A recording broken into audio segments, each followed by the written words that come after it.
We'll call this meeting to order then on Wednesday, May 6th for the regular town board meeting.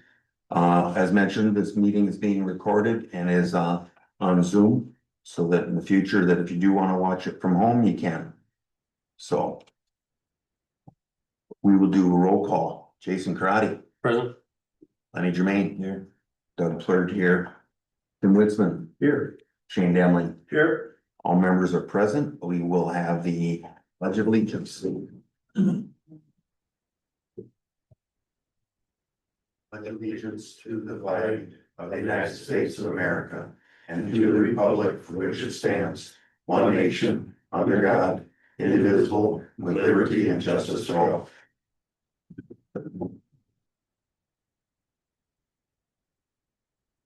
We'll give everybody a minute to take a look at the agenda, and I will call for a motion on approval of the agenda. Make a motion to approve the agenda as provided. Do I hear a second to that motion? Second. All in favor, say aye. Aye. Opposed? Motion passed. Next is public input. Does anyone have any comments in regards to items on the agenda? Now's your opportunity to speak. So. No? With no public input, we will jump right into the clerk's report.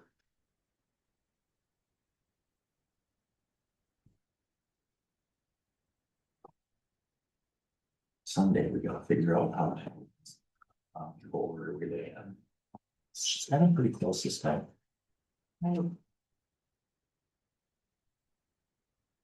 It's the very first one. Yeah, it is on mine too. I just. What did the spring cleanup go?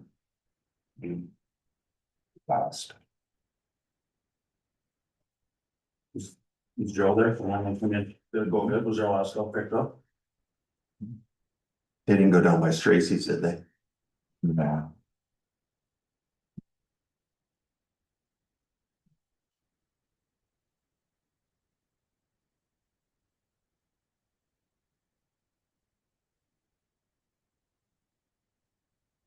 Call for a motion for approval of the first report as provided. I'll make a motion to approve the minutes for Wednesday, the first 2026 as presented. Do I hear a second? Second that. Favored by Witzman, I guess. All in favor, say aye. Aye. Opposed? Motion passed. Next is the treasurer's report. Give everybody a minute to look at that.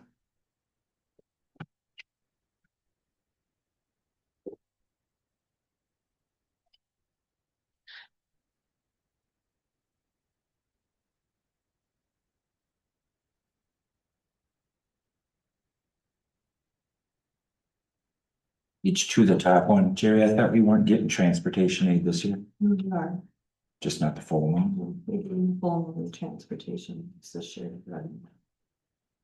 You're getting 4/4 of that amount for your road aid.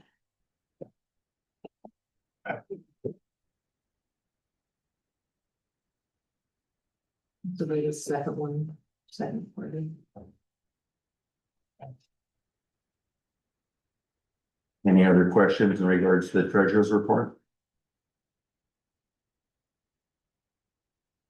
We'll call for a motion to approve the report as provided.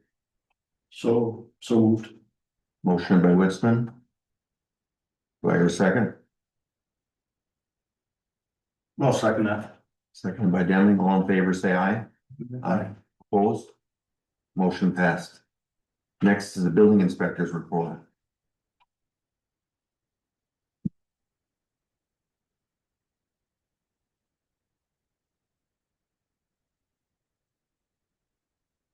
50-50 chance it will make correction.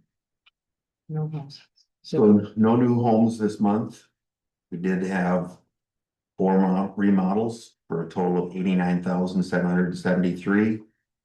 Or decks, excuse me, and then we had other remodels for electrical basement finishing on residential addition for another 231,000. for a total of $321,229.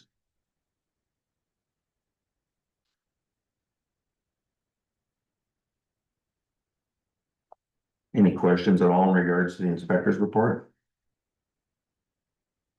Make a motion to approve it as provided. Do I hear a second? I'll second that. Motion by Jermaine, seconded by Witzman. All in favor, say aye. Aye. Opposed? Motion passed. I'll read the report from Travis for this month, for April 2026. We'll jump to the animal control. Sorry. See, we had a couple of, is it a whole litter of cats? Or just one?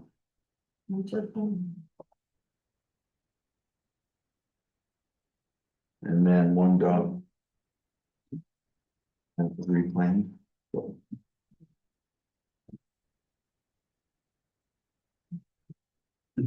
What's the cat? Three of them.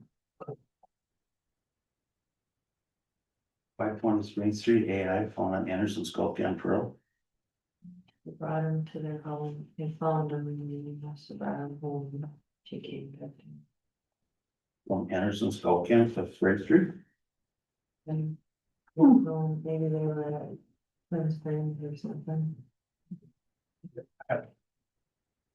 7 months. Yeah. were they actually claimed then, or did they end up going to the partner? They're not claimed. Partner placement means not claimed. Okay. The dog was reclaimed. That's kind of weird because they do. 520 Spring Street would be the village. Oh, that's what I was saying. Elkham Trail. That's So- why she put that on, because the animals are found in our township, Okay, so What's the Spring Street got to do with it? that's the address where. The reporting RP address. Oh, okay. report address. okay. I don't know. That's not the village. You call for a motion to approve the animal control report for the month of April. We'll make a motion to approve the animal control report for April if you got it. Do I hear a second? Second. Motion by Demling, seconded by Karati. All in favor, say aye. Aye. Opposed? Motion passed. I'll read Travis's report for the Fire Rescue Commission. For the month of April, they responded to 52 calls for service. Well, the breakdown is as follows: 29 in the village, consisting of 26 medicals and 3 fire rescues. They also had 19 calls in the township, consisting of 11 medicals and 8 fire rescues. They also had 4 mutual aid calls, 3 in St. Joe and 1 in Richmond. Brings us to a run total of 166 for this year, compared to 153 last year at this time. Month of April was very busy, but no calls of significance in either the village or the township. The strategic plan was delivered and adopted at the April joint meeting. They are excited to finally get a plan specific for the fire department and look forward to working with the boards to attain said goals that are laid out in the plan. We hope to sit down with the fire commission soon after the new board appointees are placed so they can start working on the plan. We are currently also working on major software change, reducing our need from 4 different programs to just 1. We are joining Hudson Fire Department, Roberts Fire at this time, and we'll be able to share information between departments at real time. We expect more departments within the county to move this direction in the very near future.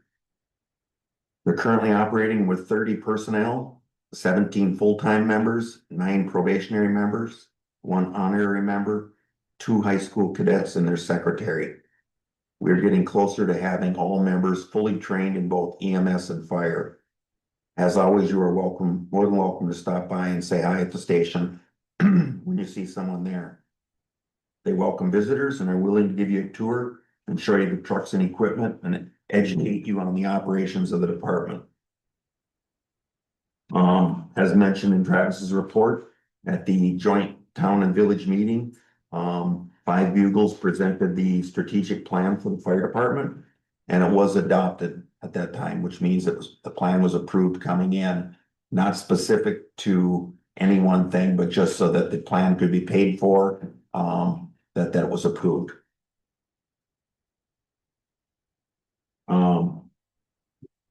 Next on the agenda then, or do we have any questions at all in regards to that? I think everybody was present at the meeting, so. Okay, invoice is fine. Next will be Gary Hayden. 2370 County Road I.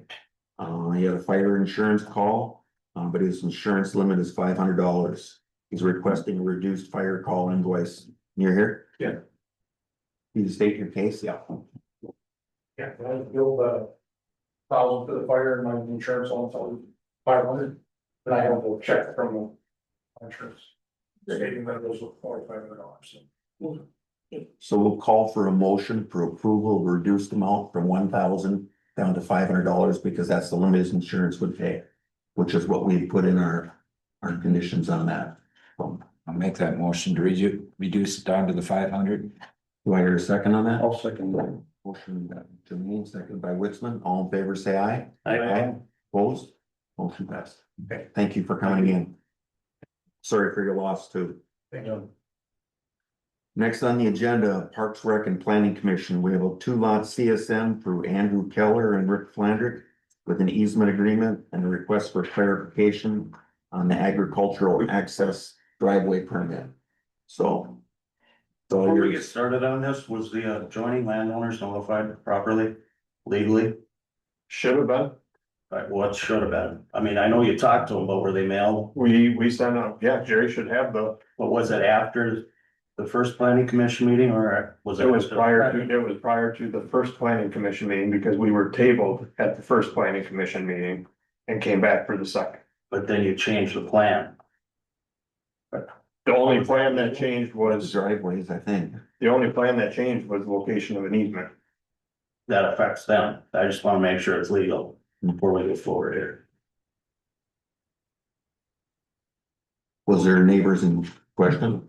That would be. Well, the Getchels. Yeah. So were the Getchels informed on the first? Yes, I've got that list up there. It shows, Oh, it's, we had, so just to let you know, they send them out certified. Right, and they're aware of the new.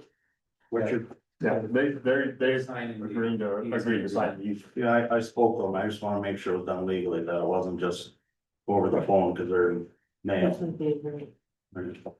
No, the actual notice of the meeting was sent out by certified mail. It was after the first meeting that they approached them. About signing the easement.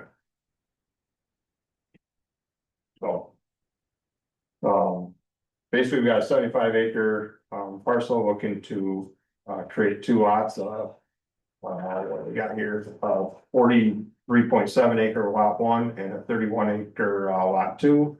Lot 1 will be accessed off the existing driveway on 85th Street to the existing homestead. Lot 2 will be accessed on a shared driveway easement across adjoining lands that will be shared with another adjoiner. Think if there's anything else, as I say lot 1 and lot 2, I did not print my new version that we had agreed to change these from lot 1 and 2 to something different to avoid the confusion of having 6 lot 1s and 6 lot 2s.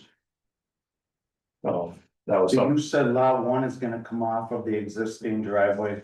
Lot 1 comes off because the homestead is up there in the northwest corner, Yeah. so that's the Yeah, access that.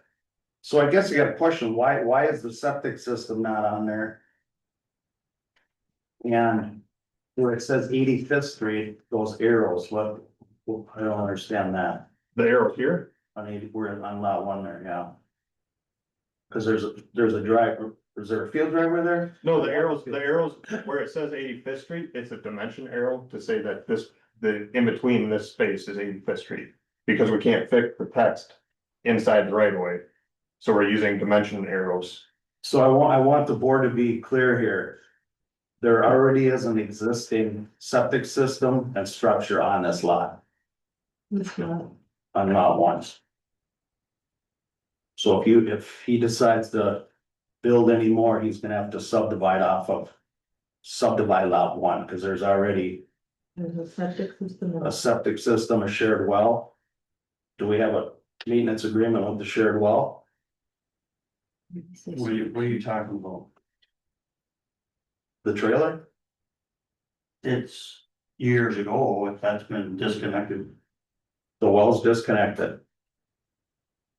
But there is a legal septic system there. And that is a legal structure on that lot. So I wanna make sure it's in these notes that nothing else can be built on there because of that structure. Lot Lot one. one, Yes. which lot? This lot one? Our proposed lot one. Okay. You know, has that well been abandoned? Or is it? You know, it's on somebody else's property. Okay. Yeah, it's shared, I just. Well, you said, Ryan noted that nothing else can be built on it. Because there is a. There is already a structure on there with a driveway and a septic system. And it had a shared well, but according to Mr. Flandrick, that's been disconnected.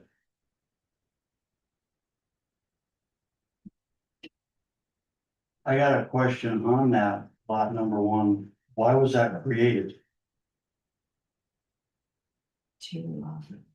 On this lot, Yeah, the 41 acres. because the county requires us to do it as part of any survey that we're doing. Good enough. So as we sit here tonight, who actually owns this land? Mr. Feinrich.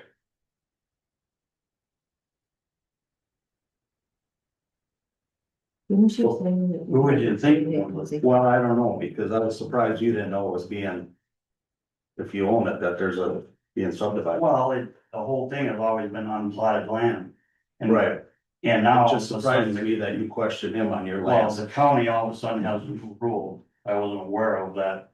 That last 41 acres has got to be made into a lot. It's the way that the parcels, the PIDs are divided out. That. Based on how those lay out, we're starting with 3 parcels. But because we're splitting one of the parcel, we're required to survey the remainder of that parcel. By doing that, it would have created a sub 35 acre parcel, which would violate your town ordinance. Because if it's under 35 acres, we have to then survey it as a lot. So instead of making 3 lots, we're just making 2 lots. Right. I'd like to see on this survey though on lot one, the existing septic system. Okay. And then, like I said, make sure it's noted that there's a structure on there. But it does, if you look at the next one. No, I know, I'm just, Yeah. Shows existing building. yeah, that's the one I'm looking at, but it doesn't show the septic. I just want everybody to know there's a septic system there, it says existing buildings. It's not a building. Let's do it, right? So lot one will access off of 160th? No, it would use the current existing center line or existing driveway off 85th. Okay. And then if you, yeah, and then in the minutes too, Jerry, instead of building, put Dwelling? either a trailer or dwelling, existing At the dwelling. structure, is that okay or you weren't dwelling? Yeah. Just either dwelling and septic, just so that it's noted.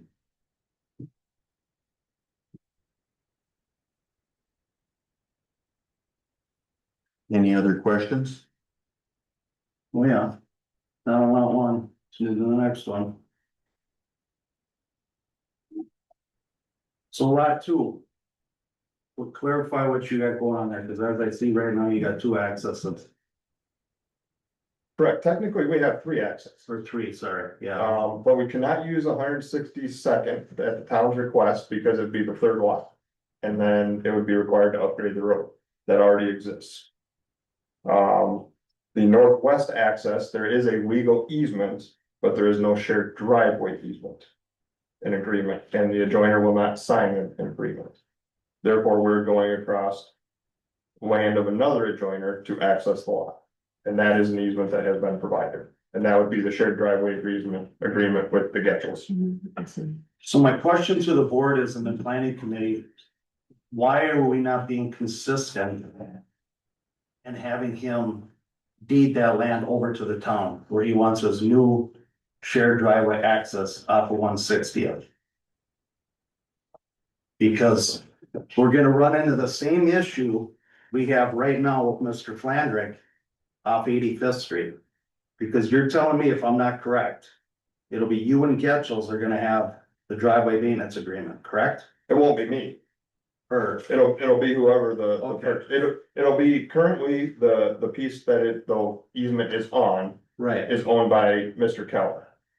He is going to be buying lot 2. okay, so that even makes it more complicated. So it basically, once he buys this lot 2 we are creating, that easement technically goes away. Right, but here's the problem. If I'm not mistaken, Mr. Flandrick or his renter wants to use that access for agriculture, Not that shared driveway. not that existing one off of 160th? They wanna use the 162nd, yes. Not 160th. They wanna use the road access that they legally have off 162nd. And on 162nd, we have a shared driveway, Two driveways there already. yes, and we have a maintenance agreement, correct? Correct. Here's my problem. That's town of Richmond's road. It's your road in the town of Somerset. Right, It is a dedicated road in Somerset. here's the issue. They don't use little tractors anymore. Let's say they decide to blacktop that and some big tractor comes in that Mr. Flandrick rents the land out to and wrecks the driveway. Now we got two people that have a shared driveway maintenance agreement. And then we got an agriculture driveway going over it that has no liability to that. So the agreement between myself and Mr. Flandrick is that easement is only to be created if the lot gets sold to me. That easement cannot be created unless that lot gets sold to me, so it will be that lot 2 will be my property once that easement's created and the town approves the lot, if approved. So what's the agriculture access driveway that you're looking for? Off of I mentioned- 152nd is what was discussed at the commission meeting. Okay, so that's what I'm talking about. So we're gonna have the same issue, Rick, we have up off of 85th Street. You're gonna have 3 people using it and you can't, and it's not deeded to the town, you got 2. It is deeded to the town. Or that one is, I'm It is a sorry. dedicated road. Okay, sorry, we got 3. I think that's where the problem comes in. It's a dedicated road. By the town doing those maintenance and shared driveway agreements with the adjoiners. You have a dedicated road. They have access. The fact it's not built doesn't change that. Right, So Well, if somebody wants to use it, they have a right to use it. we still have an issue though with the agriculture driveway permit. Because it's not fair to the 2 people that already have this agreement and then you drive a big tractor across. I think you need to ask your attorney whether or not you can have that maintenance agreement. Well, and we may have to, Because I think it's a dedicated town road. How can you deny him access to his property across a dedicated town road? So if he wrecks if the ag tractor wrecks the driveway that somebody paid for, who's paying for it? It's a town road. We signed the Richmond's contract. Richmond's contract's not like ours where one of the owners retains ownership of it until it's brought at the town road specs and the town accepts it. But it's not a town road, it's town property. And they have a shared driveway on town property. It is shown as a dedicated town road on the CSM. It is a dedicated town road. public property. It is public property. It is a dedicated town road for the CSM. I still think we need our attorney to look at this though. I think that's a problem across the board in the town. These small pieces of roads that are dedicated and not built. It's a problem. I agree, it's a major problem. I'm just looking out for the future. I'm not so much after anybody here. I'm just looking out 20 years down the road. Here's somebody sits, I got a beautiful driveway. Somebody comes rolling on with a massive tractor on a nice July day and leaves, and he just goes, that's a town road, too bad. Mr. Flandrick or whoever owns it gave me permission, and then these people sit there and go, now what? I personally, I think it's a position that the town has put itself in of, are you guys responsible for that repair? Because it is a town road. Now, if I can jump in there, I believe I own the easement that says when I was created and turned over to the township, and Andrew's got it in his hand there, that It states the grantors, their hires and assigns reserve the right to use the corridor or any part thereafter for access to adjacent lands. So if I read that right, when we were making that lot for Andy Schmidt. And it said that he's on that easement as one of the users, one dwelling. And then I had access to my unplotted land from that access. Okay, and that was all accepted. And then I went and sold the second lot with the second dwelling. And that satisfied the two dwellings off of that one easement. Now, my question is do I still have access to my land with no dwelling? Which that easement agreement signed by the township, quite a while ago, and Ed signed it. States that I have access to that land. So my question is, do I really need the farm access? Because there's no dwelling up there, and it refers to the third dwelling has to make it up, bring it up to town road specs and fire and all that kind of stuff. But as long as there's no dwelling there, I'm assuming I can use them. I had to, Assumptions is the problem. it says I have access to it in the agreement. You have access to it, so you can bring their spec. But I think our attorney should look at this because I believe we don't know, I don't even know if you know. And then do we wanna look farther ahead and have these roads connect? Off 160th, 162nd. I mean, are we, planning that out? There's Well, just a that- lot going on here. That's why they were left there, Right, so that possibility could be done. right, and I think it should be. Yeah, I agree. And that's almost the same as this ghost plotting or how we do the roads. We wanna guarantee that there's always gonna be an access through there. So by having that legal description of the, the road right away and everything. Right. They know they can't build in those areas. Now, it's created a lot more issues, but if we don't do things like that, then people are gonna dead end it, put their road, their house right in the middle where the road would have gone through. Right.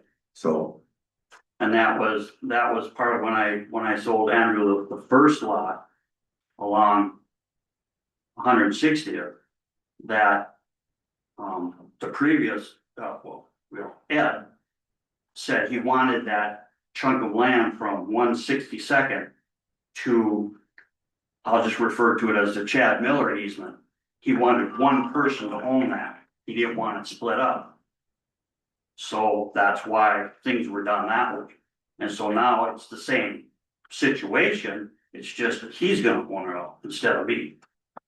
So, So you're saying the one off 85th Street. yeah, So I'm saying that one, but I'm also saying the one off 160th With Getchell's. with Getchell's. Cause that could be a loop there. oh, yeah, sure, yeah. So I mean, I just Yeah. wanna jump into this, cause there's a lot going on here. It's a mess, it's been a mess, continues. Look like a mess, if you want my opinion, but I think we should get our attorney to look at it. And see who can use what, I mean, I don't know if and we it's even. more in regards to the agriculture easement or the subdivision that you're concerned about. Because I think the question is that they wanna know if they can use the 162nd for their agricultural easement. Well, it's the 162nd, but my main concern is those people already have a signed driveway maintenance agreement, and it's not fair to them. If a big tractor could come in and wreck their road. Right. Their driveway, I mean, now I don't know if it's something where the landowner, but then it's three has to sign on to that maintenance agreement. Cause it's not fair to them, if it's blacktop and they wreck it. It's actually town's property, so it'd have to be a driveway maintenance agreement between the town and the farmer. And the owners, The other two owners, it'd be a contract. We control the driveways. So with the field use driveway, the maintenance agreement would be with us to where if they damage it. cause I assume you're coming off the end. Straight off, Yeah, and I think that's all, that might even already have a Did the, farm permit on it. did the gentleman that built to the south, that's your second lot, were they able to stay within the actual easement? Yeah, Okay, cause I know the driveway, we had to go to. yeah, we had to move the culvert, cause you have the culvert right in the easement, so. Okay. But I'm just He looking corrected- forward, he corrected. and you understand what I'm saying, Oh, I do. we're not gonna have issues here today, but 20 years from now, somebody's gonna be hell bent because Oh, I times change. completely understand, but my argument is that it's the problem is created. When we create all these small strips of dedicated roads. Instead of just leaving, if 162nd would have just been left in Rick's name with the shared driveway for the two adjoiners. It wouldn't be a problem. The fact that it's a dedicated road creates the problem. Because if it was just a shared driveway between those three parties, and then the agreement could say that whoever destroys it is responsible. It's done. And I think you're gonna have the same thing if you require off 160th. To connect up, because I can make the argument that's not a required road and it's an unconstitutional taking. That it serves no benefit to this subdivision to have that road. Which is another thing that would be worth your attorney looking at. I mean, I get wanting to connect the roads. But at some point, if you're taking roads from people, they have to be compensated, and there's no compensation here if they don't have a benefit to that road. Even if the road's not built, it's still a dedicated road. And you just took their land. Without compensation. Well, you wanna explain that, well, and part of it is so we don't end up like we did with Rick's, where one person owns it, they can't access it, another person can access it. You see what I'm saying there? Oh, I do. Because I do. somebody has to own it and pay tax on it, but Yep. if you can't use it, and you gotta pay tax on it, that ain't fair either. Excuse me, would it be as simple as having the lawyer review the easement agreement that I have now? And see if it's, Well, I for mean, sure. we're not talking about the 162nd with that, we're talking about the Getchell easement with that. Well, Is the we've got all kinds of It's all- easements going on Yeah. here, but I realize you have easements and that's fine, but I just wanna make sure. Before we do anything as a board. Everything's legal. And I don't personally believe that we know that right now. And it's confusing, I know most of you aren't up to speed on this, but. Do you know what I'm saying though? There's technically could be 3 accesses to this land. There's not technically could be, there Well, technically. there is, are. but with There are. the ag. Yep. That's not what I'm saying. You know, Well, I'm saying there's technically an access because. It's a dedicated road to his land, he has access. right, but like Lenny said, we control the driveway. You control a driveway off of the end of the road, which is abutting his property. But it's not a town road, It is a town road, no, it is a dedicated town road, it's dedicated town property, not a it's a road. dedicated town road. That's not built to town road standards. It's still a dedicated road. The way that contract was written, it's different than the one we have. With Richmond did this one. Right, I'm not gonna sit and argue with you, I just, The minute it's shown on, it's the intent of why it's dedicated, it is dedicated for the intent of being used as a road, that makes it a town road. That's what I'm saying, that would be beneficial for your attorney to give an answer on.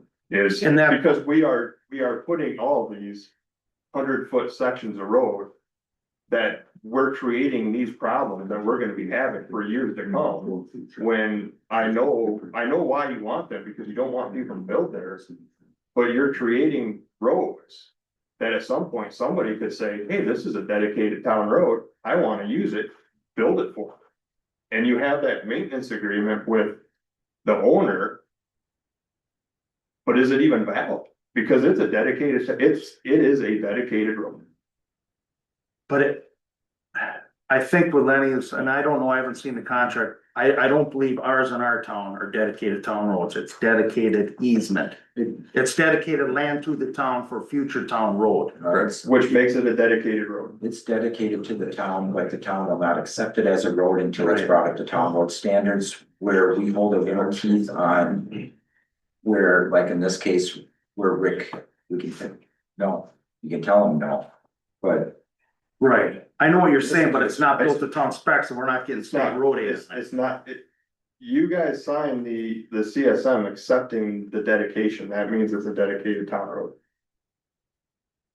But there's no town road there. It's dedicated as a road, it doesn't have to be built as a road to be we dedicated signed as a the town road. Richmond's contract. Well, yeah, and And you signed the CSM that created, that says, we accept this dedication. And the intent of the dedication is to be a town road, that makes it a town road. I got a question for you. The two lots aren't being connected once you said because you own the one, but you're buying this one on land contract or something and you can't make that connection until that. Not at this time, because I have loans out on the south property. So at some point, I would love to connect them up and get rid of that easement altogether. All right. So with it, is there ever a chance that you defaulted or something happened with lot 2? And the easement that you have, say you make payments for 2 years or this or that, and all of a sudden you don't anymore. And that gets turned back over to Rick or somebody else buys it, does your easement allow that other purchaser to access that portion? Yes, because it's the easement agreement, how it'd be written up is between Getchell and Rick have access to it. That lot 1 of my existing lot does not have access off of that easement. Is how the shared driveway agreement is being written up. So the easement is for those 2 lots, not my existing lot. I thought there was a thing if you didn't, easement was only as good as if you bought the property. Well, that's if the lot gets approved. The easement will not get recorded as an easement unless it gets approved, so that it's protecting me so that I'm not giving an easement to Rick and then Rick turns and sells it to somebody else. So tonight if this gets approved, the easement's in place. It would get recorded. The easement will get submitted at the same time as the CSM, so basically the CSM would get recorded and then the easement would get recorded afterwards. So it'd be simultaneous re-recorded like we do on all the other shared driveway easements. So there's nothing to where one is recorded and then all of a sudden Rick doesn't sign the papers or sell it to Andrew or it's another lot for. Correct. So basically, we would have to have all 3 parties sign the easements and have it notarized, and then I would submit that easement with the CSM to the county, right? And so it would go to the register of deeds at the exact same time, and they would record one and then record the other. So if we don't record the CSM, the easement doesn't get recorded. And that's. Or vice versa. And that same recording here, that's not the title company and the purchase agreement being done.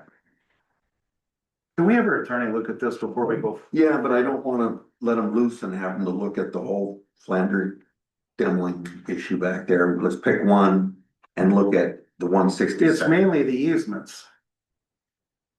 And I know that you had said that you had a easement in the past, but I don't know when that was. Is that before the second lot was sold or after the second lot was sold? Before. Before, so. Show me. Sounds like we need clarification on it's dedicated to both road or not. Well, that too, I think we need to know that and then just clarifying the easements, so we're not, Yeah. that's it, I mean, I don't have a problem with the lots, it's just the easements. Does that interfere with the easement or approval of the lot with the existing or the shared driveway agreement with Getchell's? Say that again. Does the farm access interfere with the approval of the lot to be able to approve the lot? You weren't gonna build anything off the Getchell one for right now, are you? You're not. I don't ever plan to build anything. Well, off the and Getchell. that was, cause I found this easement, I dug deeper after the last meeting. And if you had a lawyer look at it, or we could decide tonight, if that is the way I'm reading it, that there is access to that land off the 162nd easement. That we even need the Getchell easement. Cause it clearly says in that easement that I have access to that land. but I don't know if it's the Well, right. that would clean up a lot if we don't have to have an egg access off of this new shared driveway off of 160th. Yeah, that's kind of what I'm thinking. But then And we still have the issue, but as he Who's was, actually gonna farm it? You? I have a renter. right, but at least you would own the property with the easement. correct, and that's the way I'm reading it now, but you know, Right. I'm not a lawyer, I'm not sure. And then the last pages of it, everybody signed it and, So that is a little clearer, but the problem off 162nd is you don't own the property. well, I do now. Well, you do now, but you may not in the future, but there'll still be a farm access. And so, And they could wreck the easement that's, or the driveway that's already there.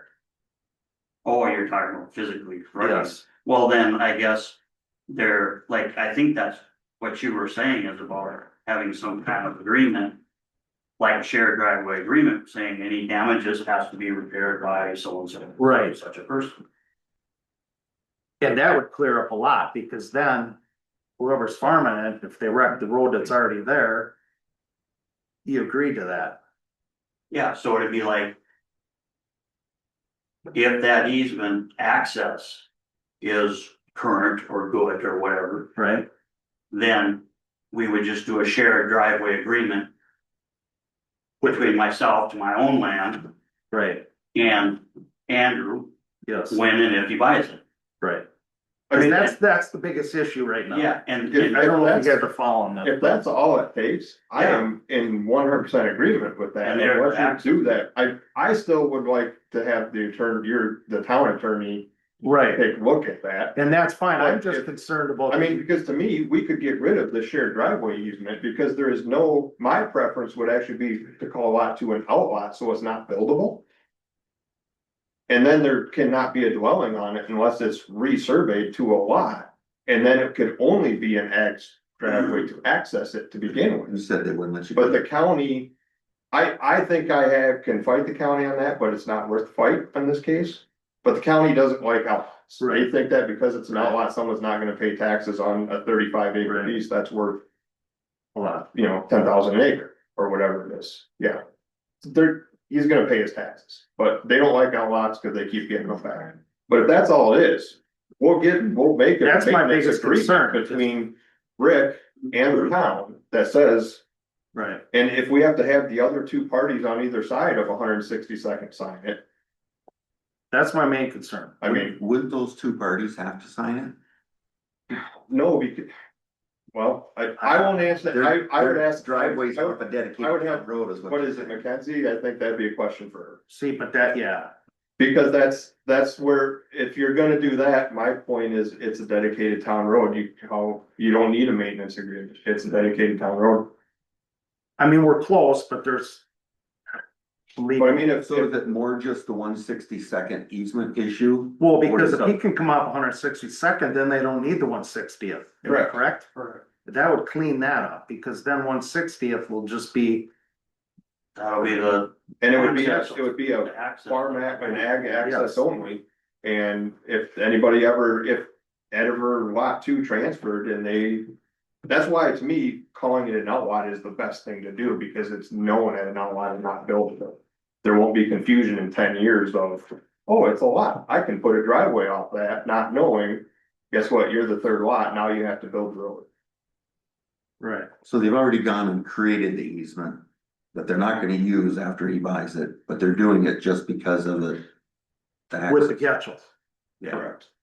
yes. And And they're not I gonna- don't have an issue with that one. My main concern is this egg access. And I'm not trying to keep you from farming, but when you're coming off 162nd, it's an already established driveway.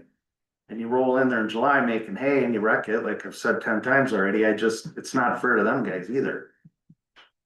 That have already signed the maintenance agreement, and then here comes a big tractor, No, that's totally understandable. and I just hope you and all three of them could be on the maintenance agreement.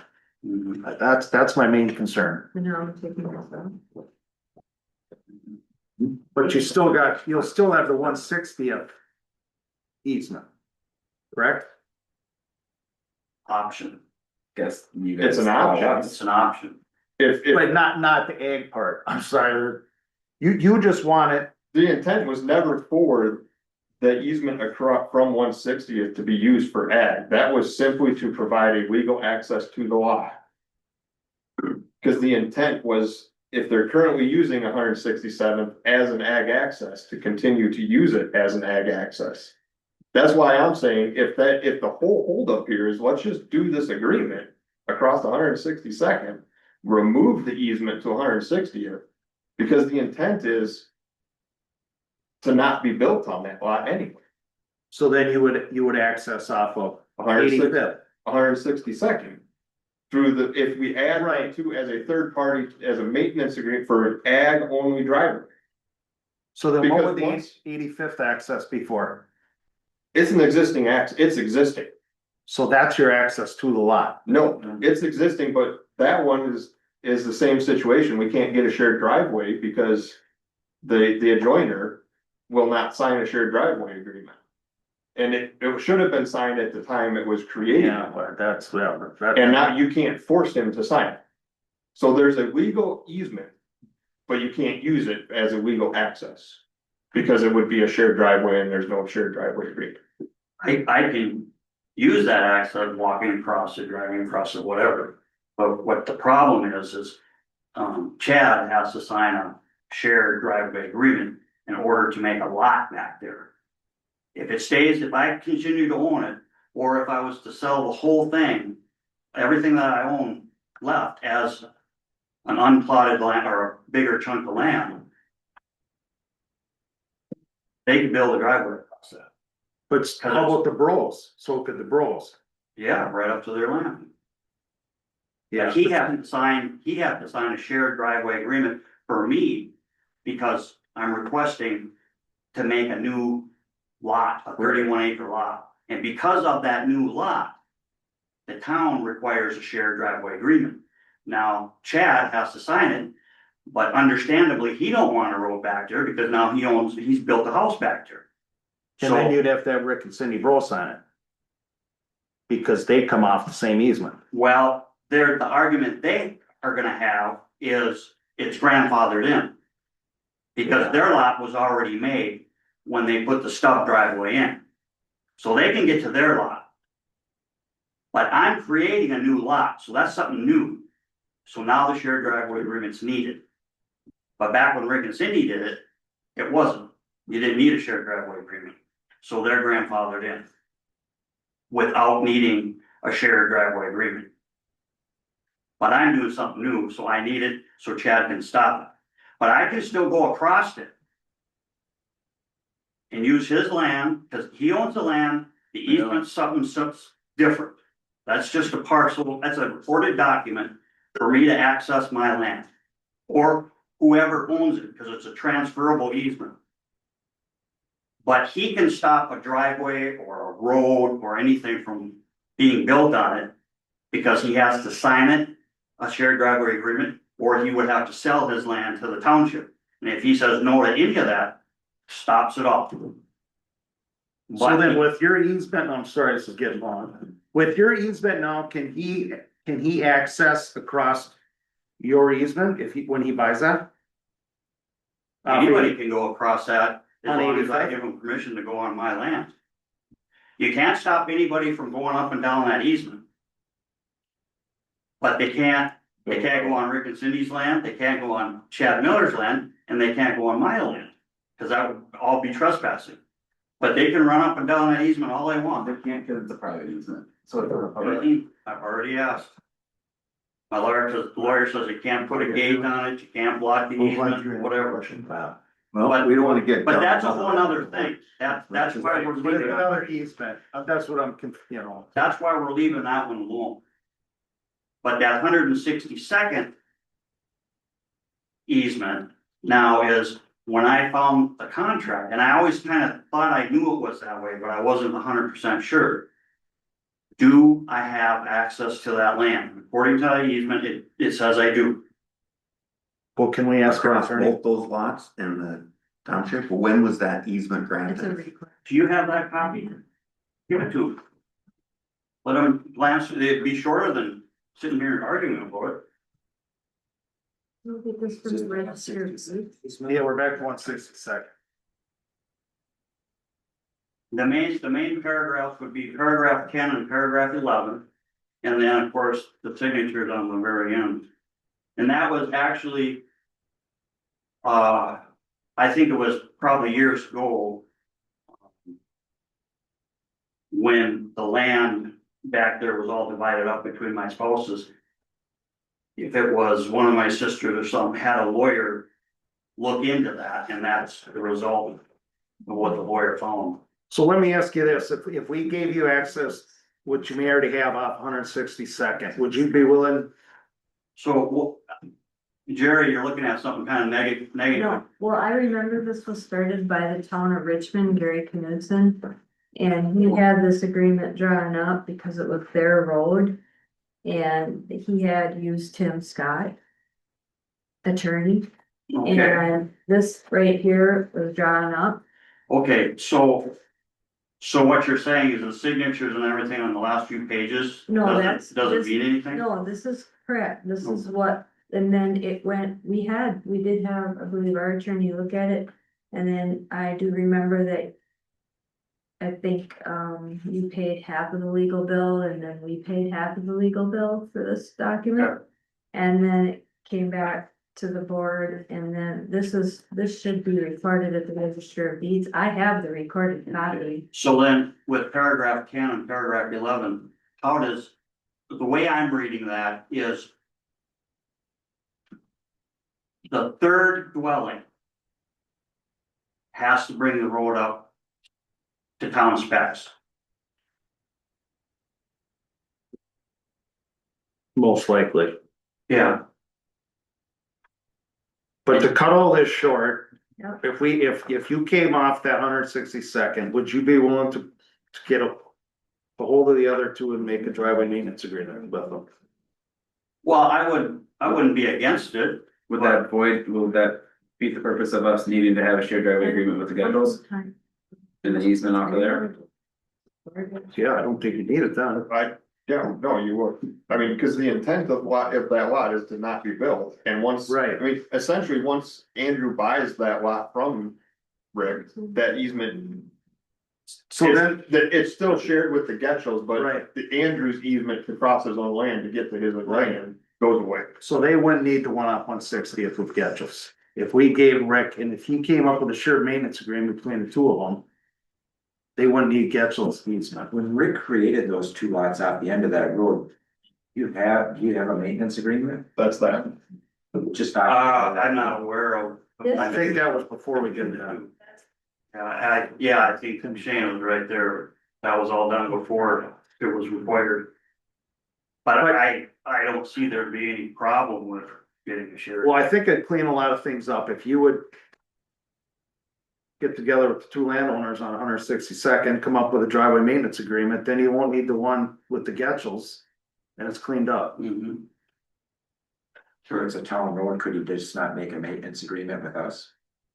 Well, I'm just looking for, I don't want the tractors to wreck it, then they already have a maintenance agreement. I think And that's, if you- But it's not, their maintenance agreement is on top of it. Correct. Right. But we have that, like where I live, that's how it is. Shared The drive, maintenance agreement states that it can only be for those two, where if there's one per. But there's two lots accessing that 100, right, but he wants the access for A, okay, so we can add a third one as long as it's not to a residence. correct. But I'd like the driveway maintenance agreement, so when the A tractors are using the driveway, the two people already there, So that guy, whoever wrecks it's got to yes. fix Just it so you up. know, our attorney already looked at it. No, I don't have a problem with any of that, Because because then we eliminate the 160th easement. starting in 2016. Does this have to get done ASAP or can it? I'd like to get it closed now. What's the driveway being considered, what's the driveway, right now, is there an application on file for a field driveway? No, I don't believe so. No, yeah, I would agree. But there. he, So It just says access. why can't we just construct a field driveway? Maintenance agreement, Here's, that's fine. here's. And then get rid of the 160th easement. Be great. Is that right? That's what you do? That'd be fine with me. Yeah. So the- I mean, the reason we put it in 16, place when was the second- because it was recommended by the planning commission meeting, Right, but I don't think they need a whole backstory on. so. So the easement and maintenance agreement we've got was for the one off 160th, which, Off of 1/6. no, in your packet, The proposed, yeah. the proposed easement that we provided is off 1/6. You're right. If we were to do the maintenance agreement on 162nd, That clean it all. we would get rid of the easement that is proposed to access Proposed 160 Yes. and clean it up. And I think in that easement, you could clarify it again of if this lot 2 were ever to be planned to be developed and built on, then it must be upgraded to a town, Correct. to town road standards. Yeah. I mean, because then it spells it out again. I mean, it's in the first easement, that it's the third dwelling, but if you say it again, it's just specifying it and clarifying. Yeah. Do you get that? You guys are up to speed on I'd be that? supportive of that, I mean, If we're in support of that, can we Yes. get conditional approval pending on the Yes. condition we get that? And that way we can at least proceed with getting this and we can just have, we can get that maintenance agreement drafted. Would we have to get the other parties or just between the town? That's what I was just gonna ask. I don't know, because if the town owns it, we can grant access across it. Right. With the field driveway permit, we can dictate that if any damage is gonna be Right, billed to the correct. owner. You get it from the lender. Right. And you go, if it's Yeah. not paid, it just goes on the tax roll. Right. No, I'm good with that. And then we get rid of the 160 and then we put Jerry the verbiage that, Well, you're gonna have to put this in the motion, but there is a second easement agreement. When you did the second lot, when you used Joel and Nez. There's a second recorded easement agreement. and does that same And it verbiage? says, it is the same verbiage, it says. That when 3 or more parcels utilize this corridor for access to a dwelling unit. A formal dedication of lands used for access will be made to the town of Somerset and a road will be constructed to the town standards. The grantors, their heirs and assigns reserve the right to use this corridor. The party responsible for creating additional lot parcels, which then requires the corridor to be dedicated as a road. And be constructed to town road standards will be financially responsible for construction of said road, including the removal of the temporary cul-de-sac. On 162nd Avenue and the construction of the extension of 162nd Avenue to the east line of. Said section 12, both located in the town of Richmond, a driveway permit must be obtained. From the town of Richmond for access off the existing temporary cul-de-sac. That was when you did that second. Right, What year was that? but That the was- town in Richmond's not involved. 16, they're both 16, huh? Right, because of the, since then I it's guess been I'm not dedicated. sure on the date.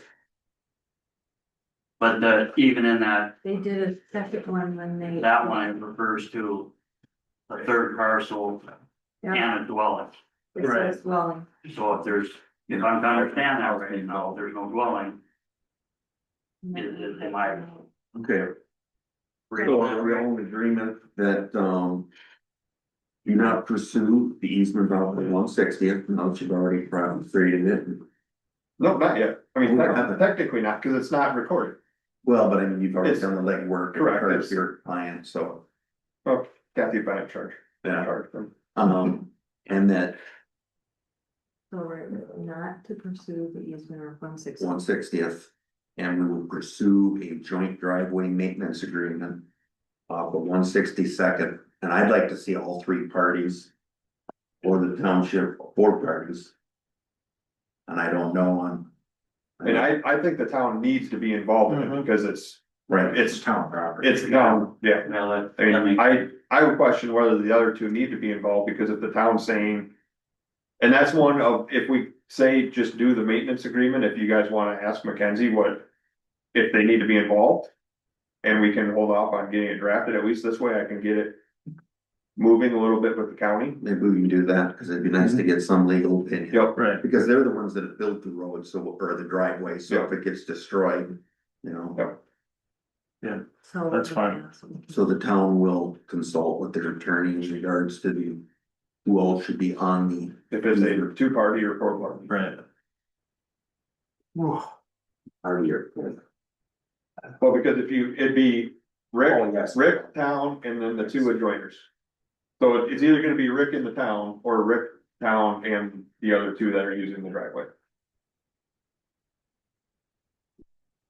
Any questions? Nope, we got her all cleaned up. So then that gives you your two lots, one. Then you Yeah. don't need to do the outlot. No. I think I said that, then. Wait. So do we want to make a motion on this? Do we want to table this? Approve it pending. What do you need to continue for it? But I don't even have submitted to the county yet. Cause they want your approval, and if I can go in and say that you have conditionally approved it, then they'll start review, then they'll look at it, and then once we get the easement, then we can go ahead and just record it. Once we get the easement and we get the checklist from the town. Otherwise, if we have to wait for that, then it adds more time to get it through the county. We could put a conditional upon talking to our attorney and the easement with the party on that 162nd. Right? I mean. Correct, because Jerry won't give me the actual Right. checklist, which I apologize, I printed it and meant to bring it tonight and forgot it, so I'll email it to you tomorrow. But I don't get a copy of the checklist until we meet the conditions, so the county won't record it until they have that checklist. But I can at least tell Jake that, hey, we have conditional approval, and then he'll review it. Yeah. Jake, he's their new person that replaced Kelly Becker finally. I think You're you're fine with that. Jerry. Isn't that Insurance. Yeah, that's between the town and them guys. Then that way he can proceed forward and then we'll get legal advice. And then you guys can get the advice on whether it's who's involved in this maintenance agreement. And then we can get the maintenance agreement drafted, and then once we provide it to Jerry saying, here it is. She can provide the checklist that then we can get both documents recorded. And because we won't be able to do the maintenance agreement until we record this, it'll be the same thing, they'll be recorded simultaneously. What's the conditions and then I'll you. The conditions are basically two-party or four-party maintenance agreement, 1/60th. 162nd. 1/62. Okay.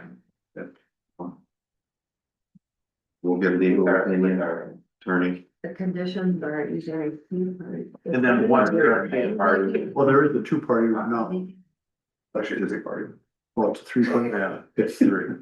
And then the 160th goes away. It's 3 or a 4. Yeah. So it's a 3-party or a 4-party maintenance agreement off of 1/62. With 3 parties? It'd be that, the 162nd would be either a 2-party or 3-party, or 4-party, sorry. Be between the town and him, or the town and him. And the two others. So. The other one we had was a 3-party, the 160th. Didn't the party work on this, No, So should we maybe familiar with that? actually my goals. Okay. Is that a motion, Lenny, or do you wanna make a motion on that? Yeah, we had to mention the attorney. The attorney's gonna review it to find out if it's a 2-party or 4-party, whatever. Correct. Is that a shared driveway agreement? Maintenance. Maintenance agreement. And one basically for ag. Maintenance access, there was a access agreement. Yeah, maintenance and access fee. And it's gotta reflect the previous verbiage of no dwelling until the road's constructed. Yeah. What other conditions were on the other one? Basically, Rick, if it follows the previous conditions of the other one and we get all the maintenance agreements that we need in place. I mean, Yeah, I think we're all would be on the same page. I don't think nothing else is really gonna be thrown in there. yeah, you're just adding That's about, a driveway agreement to it. Correct, with you. Yeah. So basically, the maintenance access agreements would reflect the previous ones. No. Their motion, I'll make that a motion to approve the map under those conditions. I'll second it. all in favor, say aye. Aye. Opposed? None, motion passed. Any more So- discussion? With the, The other access disappears for now until it's proven that it can be completed. I mean, if it comes back wrong, then 160th would come back into play. Right. Yep. I don't wanna hear about the 85th access.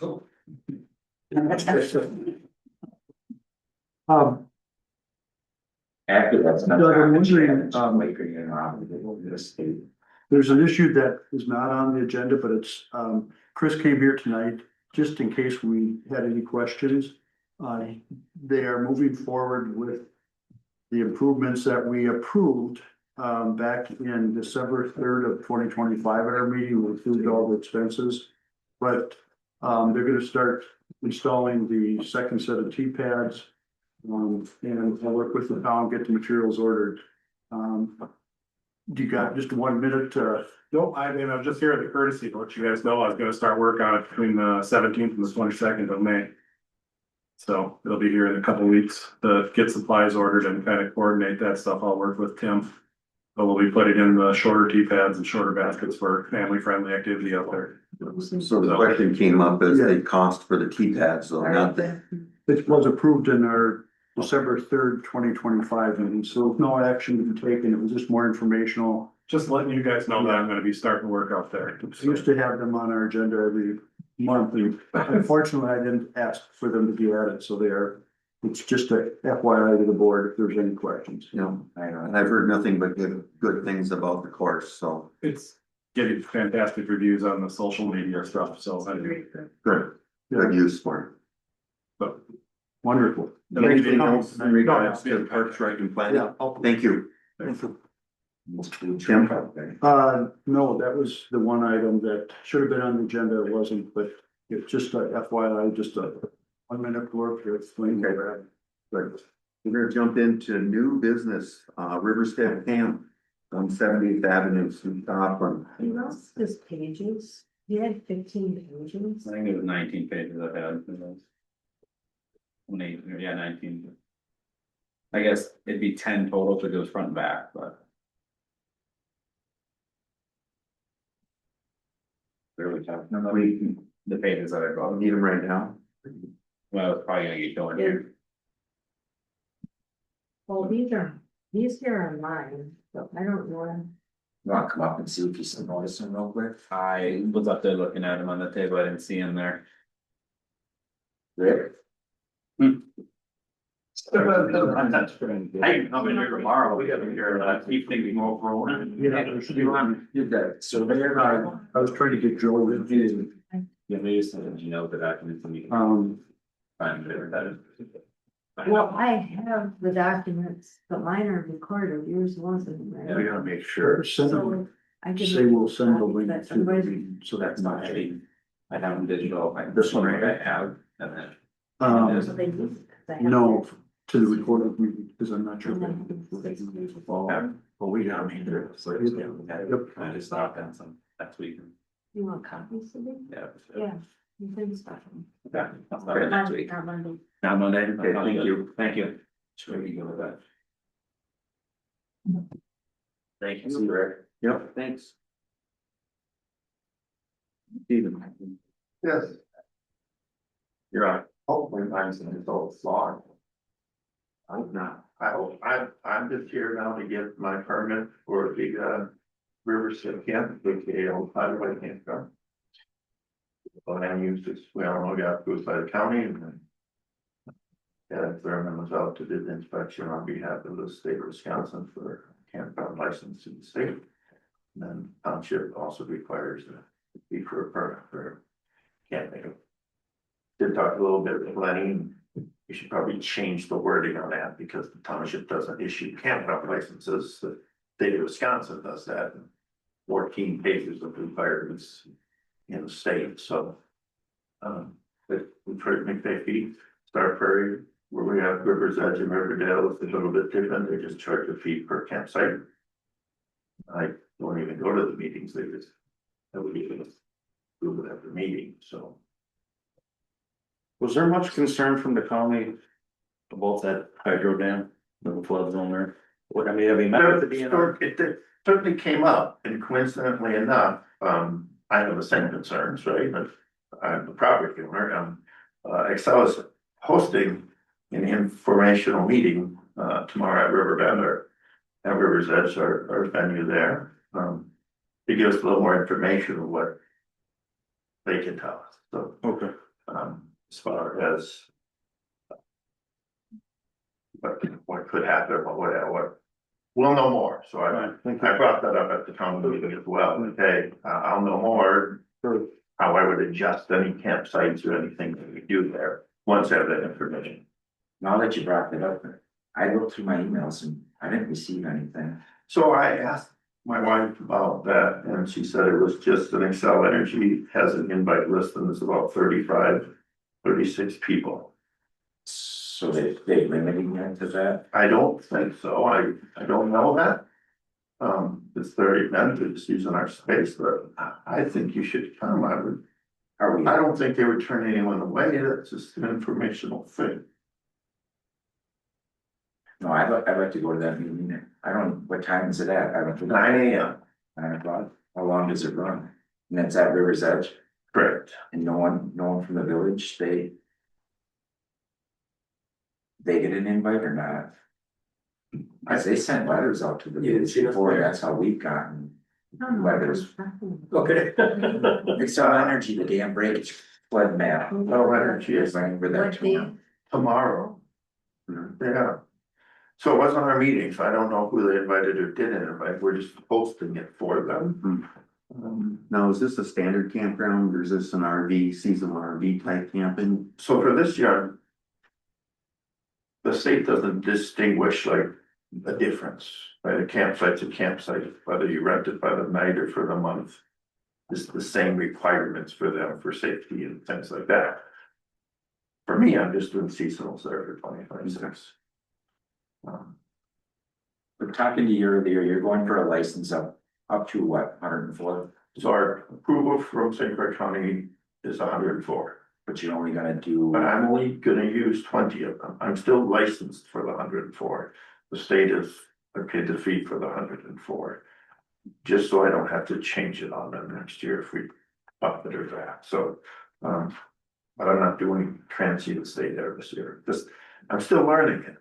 If all I wanted was campsites, you guys approved me that across the road for years ago, I could have been throwing campers. But that's not what I do, I'm not looking for to say, give me campsites, because that's what I need. Maybe previous owners wanted that, but that's not me. It's gonna be, the best, and, you know, as we talked today, I haven't really been marketing it much, because I needed these approvals to come through and add in the inspections to get approved. So we haven't been marketing it, so as of now, we have three people have said they would take one of our annual sites. And right now, our licenses usually goes from June 30th to season. June Yes. 30th, so So that's why the part of the years, if we it's could. a 1 month grace period for this year because it doesn't have a license following from last year. Correct.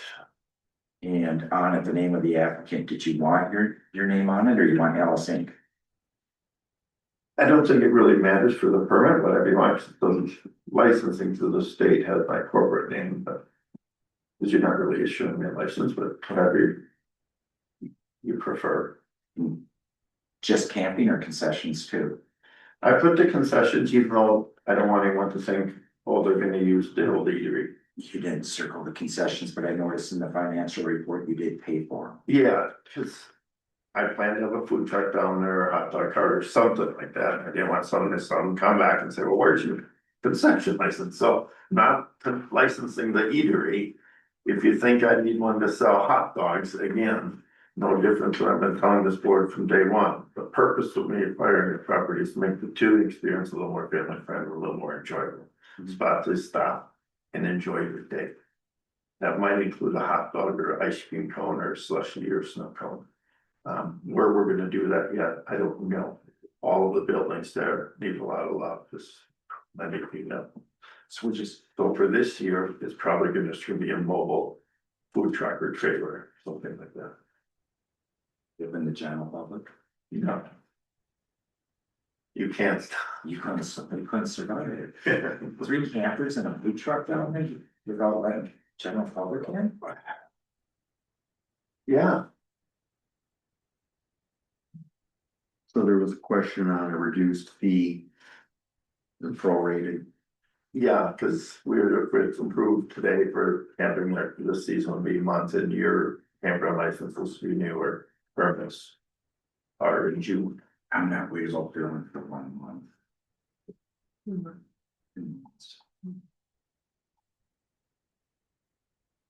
How about right now, the current owner is right now, right? Correct. Just get a piece of paper from him stating you have I have the lease, so I can forward that. already.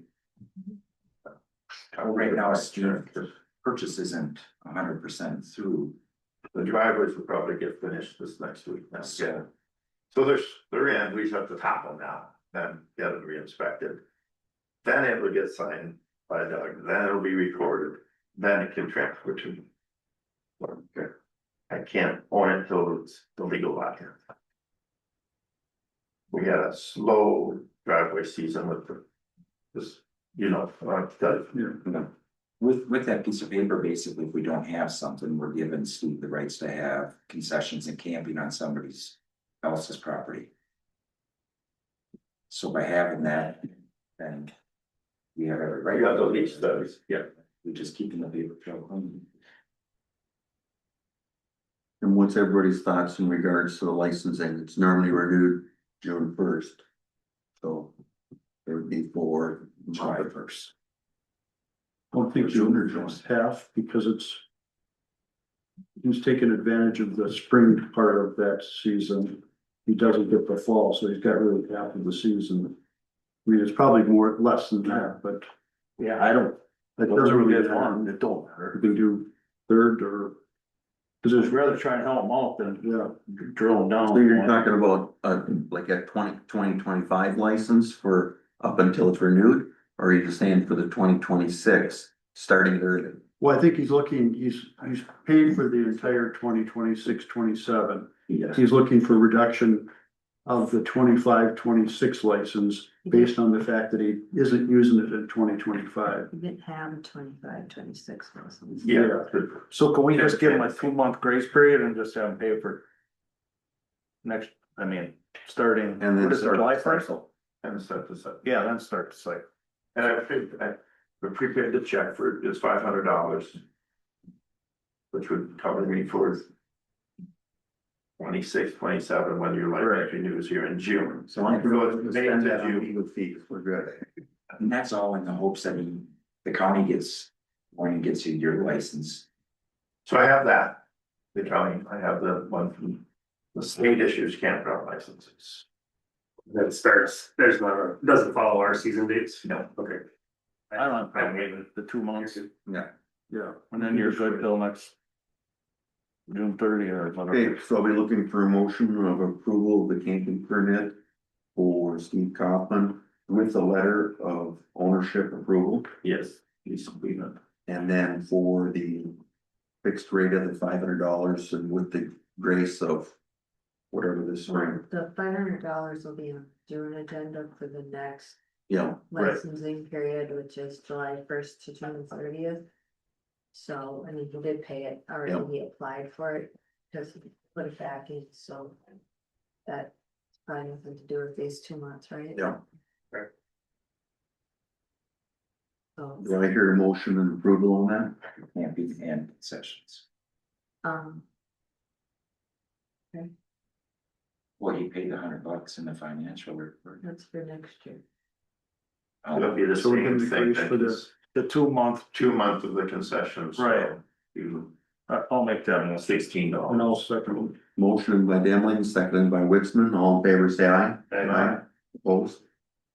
None, motion passed. Thank you, Steve. How about this easement on the one? Cancel that motion.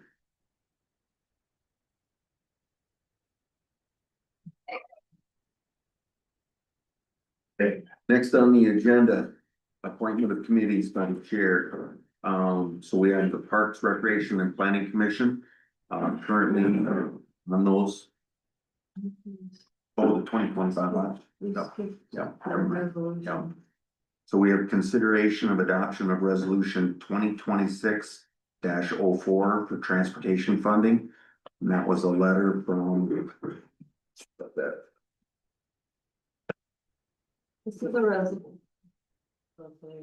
No, this was their draft copy. Yep. And they just asked us to sign it on the forward action for it. Do I hear a second on that motion? I'll second it.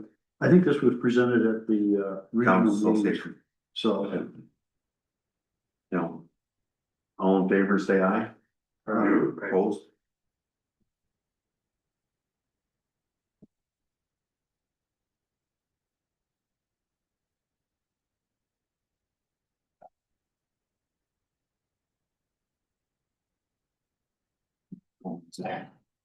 For that last one. You know, the 2025 audit report from CLA, the auditor. Everybody's been provided a copy. Don't have to read it right now, but please take it home and read it. And then they had their standard letters that comments, which are pretty much the same every year. Take a look at those.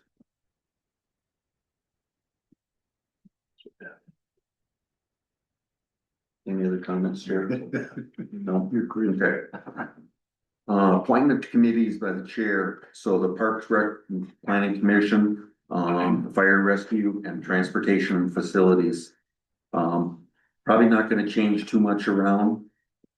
Right now, I would still chair the Fire Rescue Commission. The Parks, Recreation and Planning Commission will be, I'll be the chair of that. Jerry's gonna be on the planning commission, and Lenny. Bill, Bill's up. After today, I'm wondering if we should put Shane on there. yeah, do you have an interest in the planning?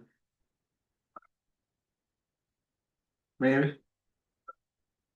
I mean, it doesn't hurt to have good visibility, you haven't had the opportunity to look into that area. So, and if you're interested, you know, we have Tabitha and Bill. Can I and think Joe about it? Genke. I mean, do you gotta know, like, He'd be taking one. would it be Lenny and I flip flopping? Yes, yeah. I'll bump Doug. Or would it be you and I flip? Shane can share it, I'll get some experience. No. Jerry's right there.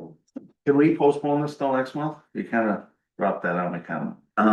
Yeah, we can do that. Alright. I do know that Tabitha Hanson, who's on the planning commission, is also coming on the fire rescue. So we need to get one more person at large. She's staying on the, but we need another one for the, Oh, fire. for the fire, because Rita's probably, Wall.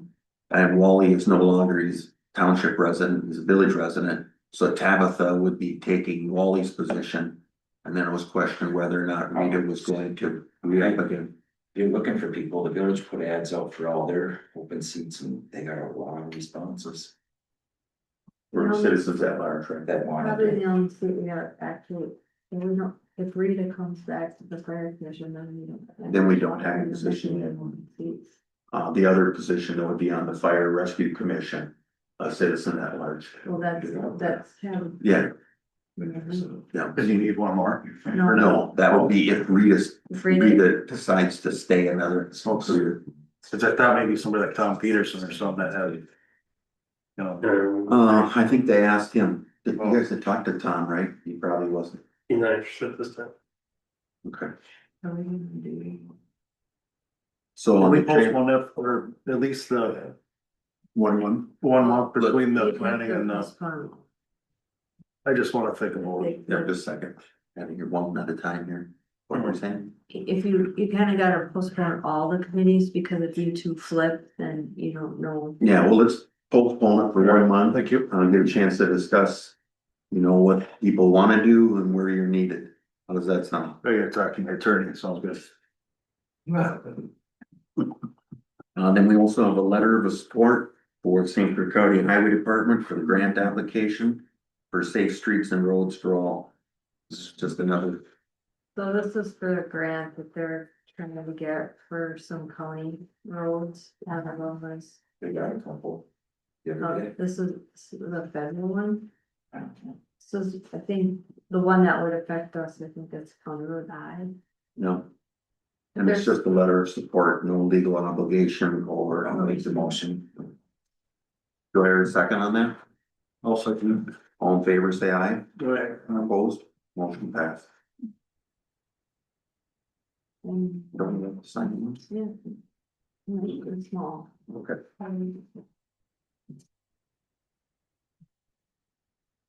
And is there anyone not on Zoom? A couple people tried to get in and are not able to connect, and I think what has happened is we had an account and then I signed up for an annual account and, because it's cheaper rate. I think there's two accounts out there and I'm in one and people go log in and I'm seeing this for another one, so I'll get it straightened out for next month. But what I'm gonna do is the people that had interest, I will give them a link to the recorded meeting so they can do it, unless we put it out on our website and just say go to the website and do it. Cause I do have the last month's recorded meeting, which we could add, as well as this one. I think it's just go on the website, yeah. We were just talking about that a couple weeks ago. A lot of municipalities getting sued for not redacting information. Too much information being out there on certain individuals. Okay. Next, we're into old business, the 60th Street. So Jeff was busy tonight and was unable to come up and really nothing great to report. The municipal flood control grant was submitted on March 16th. It will be mid to late summer before they know if the grant was successful, but he's optimistic about it. The town was ineligible for the urban TRM and non-point source grants due to insufficient population density of less than 1,000 residents per square mile. There's another DNR surface water grant that the town appears eligible for that will be due in September. We'll plan to apply for that one as a backup to the municipal flood grant control. So. One question that came up on 60th Street, as we incurred expenses on that, whether it should come out of capital roads or maintenance. And I think the committee felt that it probably is out of capital projects for roads versus road maintenance. Cause I think there wasn't clarity on that and some went into each of those accounts, so. And I don't know what your thoughts are. Hopefully, probably out of the capital. Okay, And then in the future, it'll be a budgeted item once it's identified what the cost and everything will be. sure. So far, what was the number, rough number? We did the boring and stuff like that, and then plus the engineering work that they've done in regards to the layout, Are we over $5,000? way over 5 grand. We're probably about 20 or 25, right? Yeah, boring, but even just the engineering work on it and the site visits, the survey work. So with that project, are we gonna move forward if we don't get a grant? Probably not. I mean, how would we? What I'm getting at is do we have an agreement contract with Lawson's right now to utilize the area that's being projected? It's not a contract, it's a signed verbal agreement or a signed document stating that they would provide the easement for the drainage In that area? and it affects 3 different parcels. So, Is that just for the grant application or is that for future with or without a grant? it was discussed primarily as for the grant. You know, I mean, if we were to take that on ourselves, it would be a pretty costly. No, I realize that. I Yeah. just, so we, at least we got that secured for the future. I mean, if we gotta wait a year or two to apply for more grants or something, I mean, it's, No, we don't have to go back year after year. It's. no, Okay. there wasn't a time limit put on it at all. And he knows that there's an issue there. And, you know, and he wants to develop those 2 lots right along where the cabin is there, and that's his, you know, by doing this gives him an avenue of being able to subdivide those, because I don't think he would be able to subdivide them. Because he wouldn't be able to control his water coming from those, so. Thank you. So. So if for some reason he passes on, you have an agreement that's gonna carry through Signed by both Bill and Rita. by both Bill and Rita. And, and Bill agreeing that he already signed his documents, did he already see the plans for where it's gonna go through? We laid out a preliminary plan, but it can change based upon when they get in there. His big thing is he didn't want to damage any of the white pines. So what happens, whether it jogs around the white pines, there's no mature white pines in any of the big ravine, the old ravine that used to go down. So making the assumption it's following that is where Jeff's plan was. So. Again, it's a preliminary plan until they come back and then he actually goes through and has to start sizing things. Some of it will be underground. Probably all the parts on the upper part will be underground when it comes from the retention pond. And then when it gets closer down in the ravines, he's probably just gonna rip raff the ravines.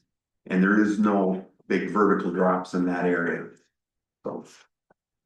Again, until we get some more information in regards to the grant and then define the plan even more. But it was laid out pretty clear on the one proposal. It was gonna go right down, straight north, and then it was kind of going right where those two sections meet together.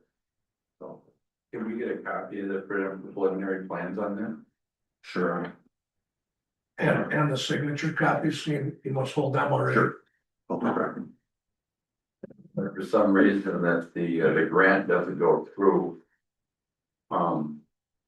We apply for more. Just keep going. We're trying. That can come back this tomorrow, plan to come back and get those copies. Can I send them to you electronically? I don't even know, Gary's got a copy, just, I don't have. I think the engineer's got pretty much everything, I haven't seen the drawings. I mean, it isn't much of a drawing, it just shows the sketch of where it's going through. Not gonna be attached to yours at all, it's strictly on the loss of property. Yeah, Like I said, it goes straight north of the current retention pond. And then it goes and hits that one ravine, like I said, almost in the exact spot of where the old ravine used to be. So, but the verbal agreement and the written agreement. You've already spoke with him about this, you must have a copy of that. Yep. Or the pic. Could I also get that, and if you don't have it here, I guess, yeah. electronic will be fine. Electronic, can I answer you? Here, got it. You got his? Can you just give it to him? I remember I had it wrong. Okay. You just put mine, standard with an I. At Gmail, Is it that? oh, that.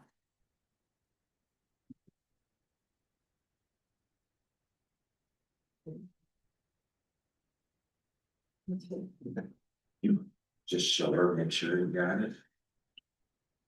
No. It's just Andy Heck at gmail.com. Yeah, say anything tonight. Okay. Get over them. If we had more news, but I mean, the grants are, I believe they were all 50-50 grants, so. It would help out a big deal if we were gonna do it, so. They said it would be late summer before we know if we got that one. So. Okay, Can I have one more question? sure. You guys are gonna review discussion on stormwater requirements tonight also? Would that concern me? Tim, did you look into that anymore or not? I did not have time to do anything with it. I keep putting it up. When that does come up, Do you will that concern me for possibly You- somebody linking into this stormwater runoff rate? That's gonna Yeah, get built. off and we'll work on it. Is that why that's being discussed at this point? No, well, we're trying to prevent things like this going forward because they are requirements for majors, but not for minors.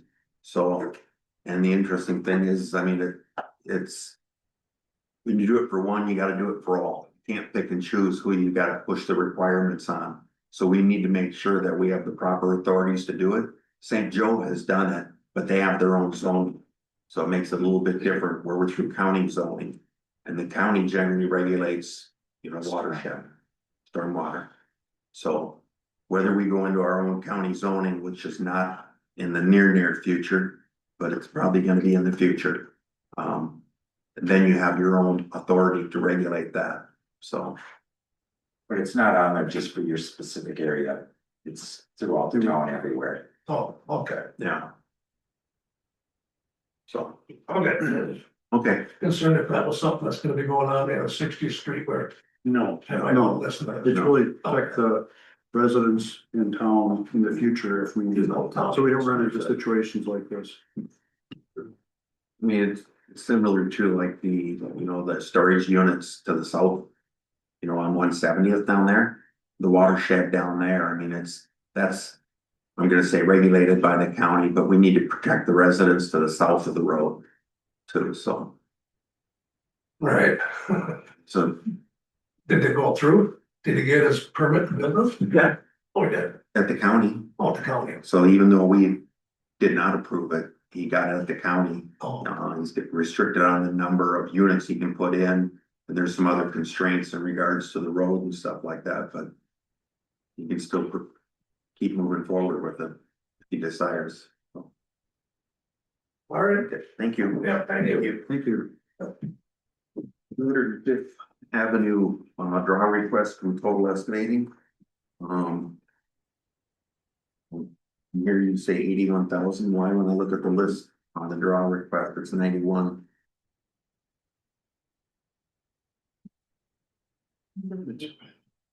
Must be.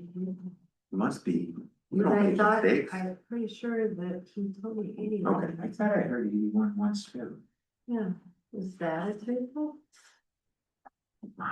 That was submitted by Wixaf, so are you gonna tell them that? Send them And it's $80. got a notary public on. right, it's notarized. Yeah. That's what we gotta pay. So this will go directly to Total, so I know that based upon the schedule, they were supposed to be done grubbing and everything picked up, and I came by there tonight. Not picked up. No, not picked up, so I noticed that Excel guy's out there, so they're doing a lot of locating and stuff like Seen that. her staking today too, guys out there. Okay, They're hauling material from this job out there for topsoil, I'm assuming. and they must have made an agreement with Carefuls, cause they're dropping topsoil over On Careful side and further to the east on Yeah, the south the side. culverts down there. Yeah, So, the culverts. So, I wonder if we need to see if we can get Scott to put together an estimated list of draws based on the project timeline. Just, and the only reason I ask is I'd hate to get to a point and all of a sudden we don't have the funds for a draw because we don't have the money from. we just talked about that in the We have the pre-con. money. Where do you come from? We have the money. We got it April 1st. But we may not have the money, the largest portion of it, the 900,000, which is from the state until the very end of the project. I'm just seeing, well, let's say if it's 500,000 for asphalt and there, we anticipate that the state grant will come in shortly after the project is done. But if they ask for a $400,000 draw before the project is done and we've. We're covered. We borrowed Did you see the We thing? have our capital improvements money and we have, it's a loan. For $600,000. So I think we're covered, Tim. The capital, So the money we carried over for the last year, this year, and I think, Our capital improvements of 300 and some. I okay, so we are, think the loan covered us through all those. cause I mean, that's 900,000 of, 950 of a 1.5 bill probably. So that means I mean, how much have we paid out of the 1.5 already? very, Nothing really. This is Look the at first what the draws draw. are. Cause you calculated it With with, the engineer. You did No, look okay, at the with that. financial report, right, for tonight? The finance report, I Yeah. sent a check in there. No, for the ticket called out. so if we have to steal from one account to finish it off Yeah. before we get the grant, we do that. I don't want to say steal it, but borrow it, trend, yeah. Magically move it. yeah, magically move it. But So, we've got money in equipment and fire truck and some of those accounts. but the 600,000 was based upon, I think the auditor Well, that. Did the calculation. First. Hmm? That came in April first. Right, but he's the one that did the you're gonna need 600K based upon knowing what the funds amount we had and what the total was. And you remember that's what pushed it from one year to the next because we had to get those numbers before we pulled the loan. Jerry, what number do you want me to look at? 1.8 or the 1.2? There's so much chat to be on committee. So nevertheless, for tonight, we are looking for approval of a draw request for, and it's actually 91,894. Was there a typo? I'm gonna say Jerry's is a typo because, Probably. so I'll make that motion. do I hear a second? I'll second it. All in favor, say aye. We're gonna see some work for that 91 before they get it, aren't we?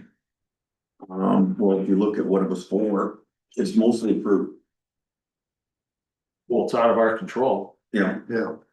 Our, Just give money and that's, Well, no, well, that's Our our engineering engineering firm approves it. yeah, yeah, We have to sign. so, but we send the check straight to total. Is that what you said? for what, going out there and taking out $10,000 worth of trees to get 91,000? Are we pre-paying, I mean, is this earnest money down? I mean, I haven't seen $91,000 worth of work done to even submit it. Well, right, but we can't argue. but they're staging and they've got equipment. And they probably have purchased culverts and, Yes, I think they front loaded the staging side of it. you know, Right. but they gave a breakdown on the list.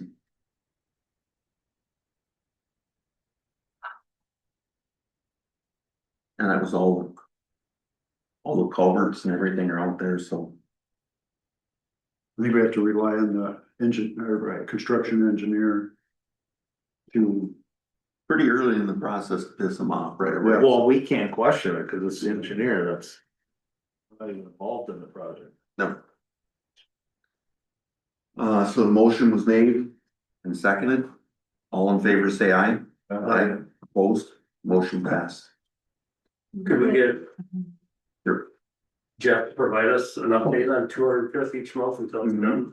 Just like they are for the rest of it? There is an update on your computer. Yeah, for, did he add it in there for the 60th and? Yeah. Yep. Yeah, it's an email from Jeff Reynolds, update, we sent it on Monday. There's one for 60th and one for 205th. Gotcha. No. So if you wanna read it, Doug, it's right there. Yeah, for 205th, first contract draw request from Total Excavating is for materials and initial site work, clearing and grubbing. Jules Surveyor completed initial round of construction slope staking for Total Excavating. Clearing and grubbing has been completed. Got a question on that myself. Jewel Construction Engineer has been on site as needed, but will increase presence once more earthwork commences sometimes the second to third week in May. Utility coordination was established when Jewel was chosen for construction management of the project. Electric and gas utilities only learned about the project several weeks ago. We've agreed to work with GPC, which is Total Excavating, to ensure relocates occur during and throughout construction. There is a new home construction on station 10+50, the old Martell property, with an approximate slope of 10 degrees. Proposed driveway design approximate was 4.5 feet lower.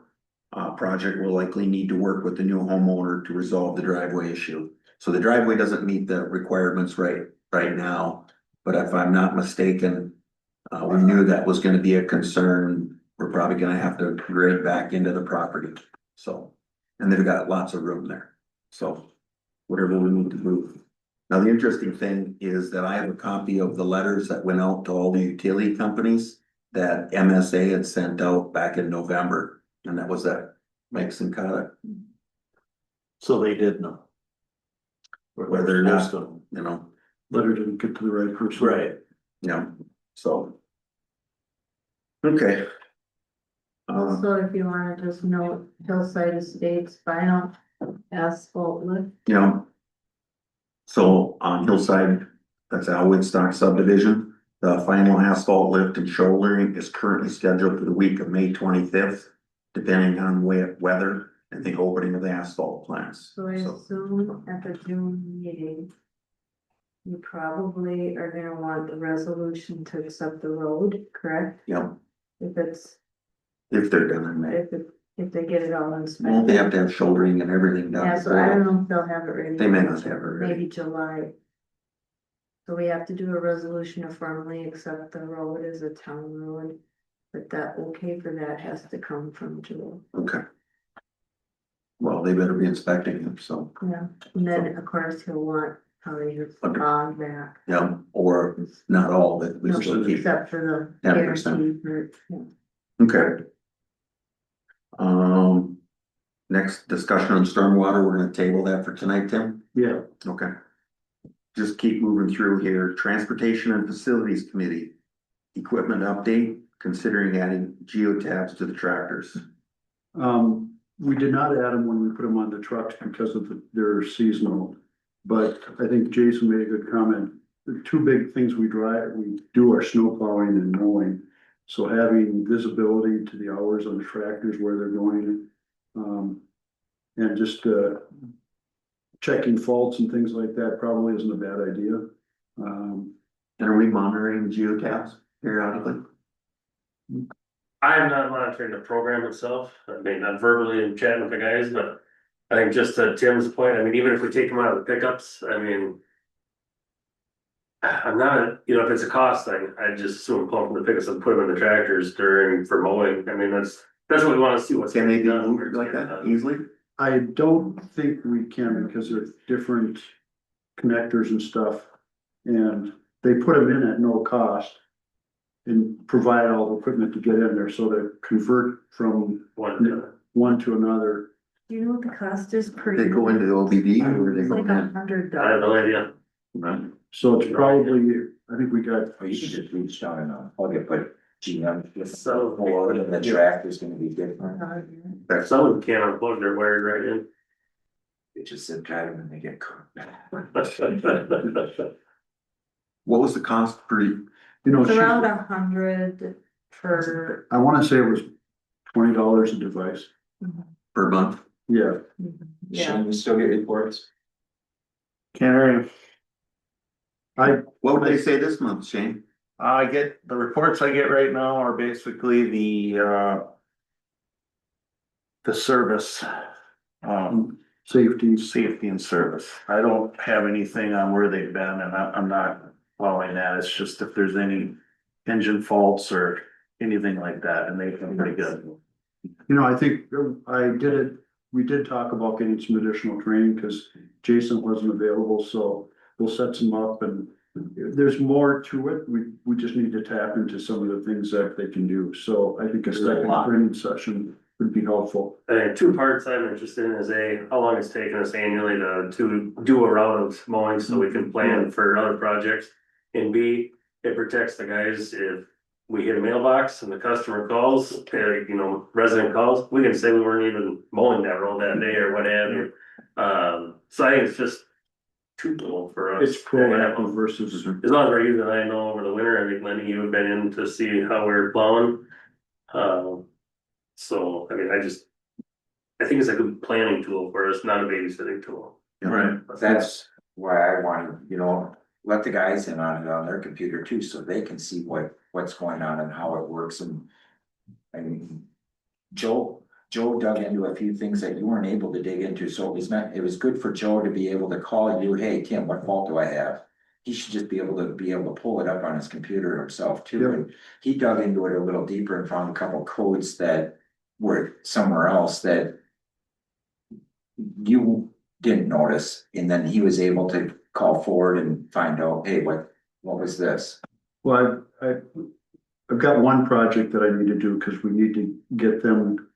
How the radar signs, we used to have the online software, the satellite, so that you could program it on the computer and it would automatically feed to the sign.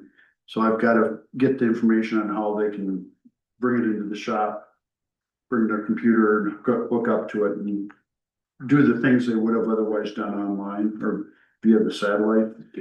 So, and then I can add the geotab also. I'm sorry to catch you. Get him a long HDMI cord. Well, we can have him add it to the email and they Yeah. can get the weekly updates. I don't On think the it's a internet bad fault. thing, because then. We know Wally's not gonna play on the computer much, but Joe can go in and see it. I mean, if Wally comes back and says, dude, I just threw this, I got a check engine light. Joe can check it, he doesn't have to bother Tim. And I'm supportive of the geotabs as long as we're utilizing them for either planning or for maintenance or something, but I don't wanna just keep buying them just for the sake of buying them if we're not using them, so. Just tends to add up after a while. Yeah. It show a good plow road. I mean, the guys have been accused in the past of missing a road, or, I mean, if one of the guys gets back early. Meaning like Joe, he can see, hey, where the other guys are, what they got left, because every truck's there, so you can see the snail trail of every truck that every road was done or not done. Well, in your packet, I put, a summary of the first. You see, it would be the first 4 months. I updated it, and there's a summary of each employee. They have a daily log they fill out that shows I did 2 hours of this, 1 hour of that. And if you, I didn't want that up here because I don't really need it up here, but if you want to look through your packet, you'll see Joe and Wally in this. So how are they reporting those right now in the logbook? There's actually a sheet that we give them. I can show it, I'll show you after, but and they turn them in. It's basically 1 per week, and they turn them in at our meeting. We can look through it and see if we have any questions, and then we log it. I log it into a Express or Excel file, and then I can, with that do totals by, on a quarterly basis or annual basis.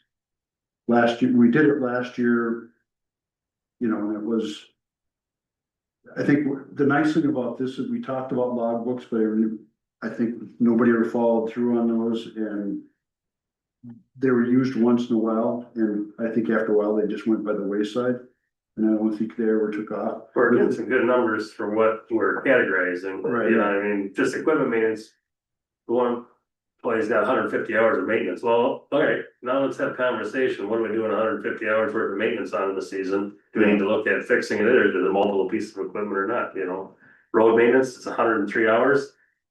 Not shouldering, so I mean, we have pothole spots or we have bad spots that need fixing, so we can help plan for those spots. And we've got first mow, second mow, third mow. So. Are the logbooks, do they complain about having to put it in? I mean, we use a small software called Harvest which works good, and you can put down all the drop down categories, and they can either use it as a start clock in the morning, they punch in, or they can enter their hours. And it works pretty good and it's on your phone, and also you can use that for a punch clock where they come in and the phone locates.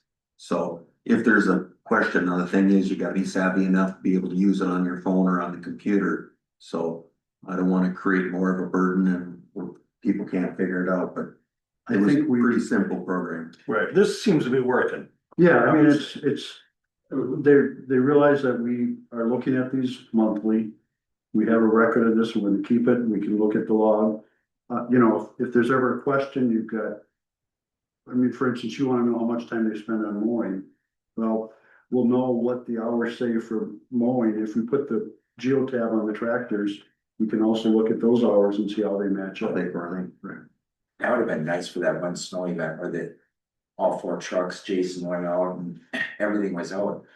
But it doesn't tell you how many miles Joe put on over there to each section. So you could get some good information out of all that, how many miles each route was, what the fuel costs were, you could actually, what an event like that does cost us. But the logs is a huge step, just getting them to do that, so. Yeah, it's been a positive thing.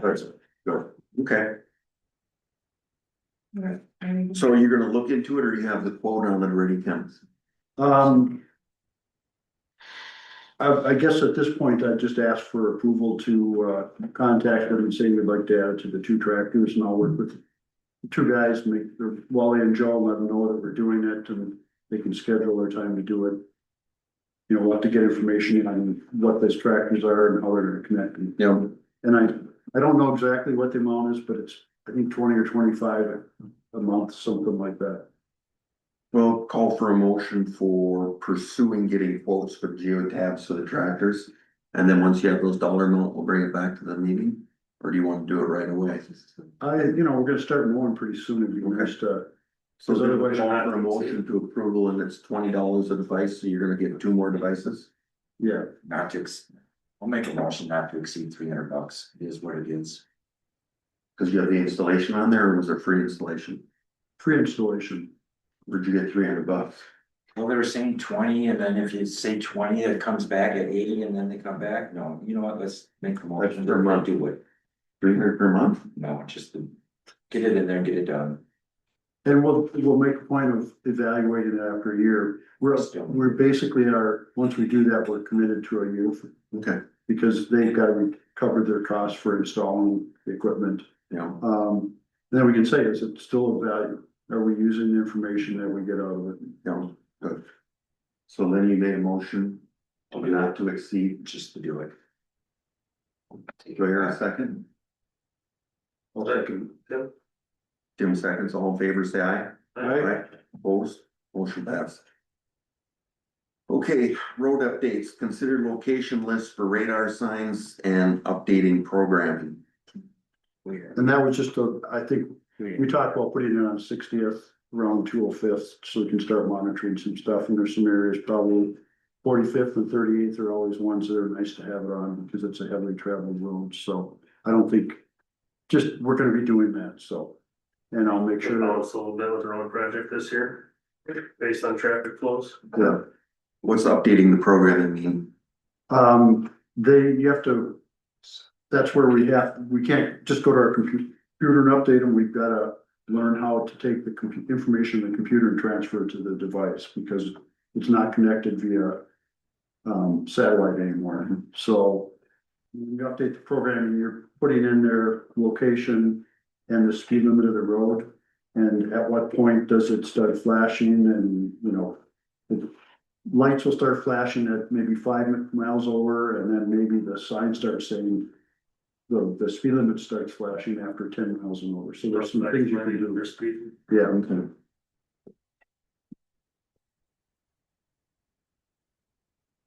Okay. So no action taken on that, No. except they, so, review list of roads for seal coating bid and consider options for 2026 expenditures with the budget we have to work with. I wanted everybody to know where we're at, with regards to the quote came at 191,913, and that was all the roads listed right there.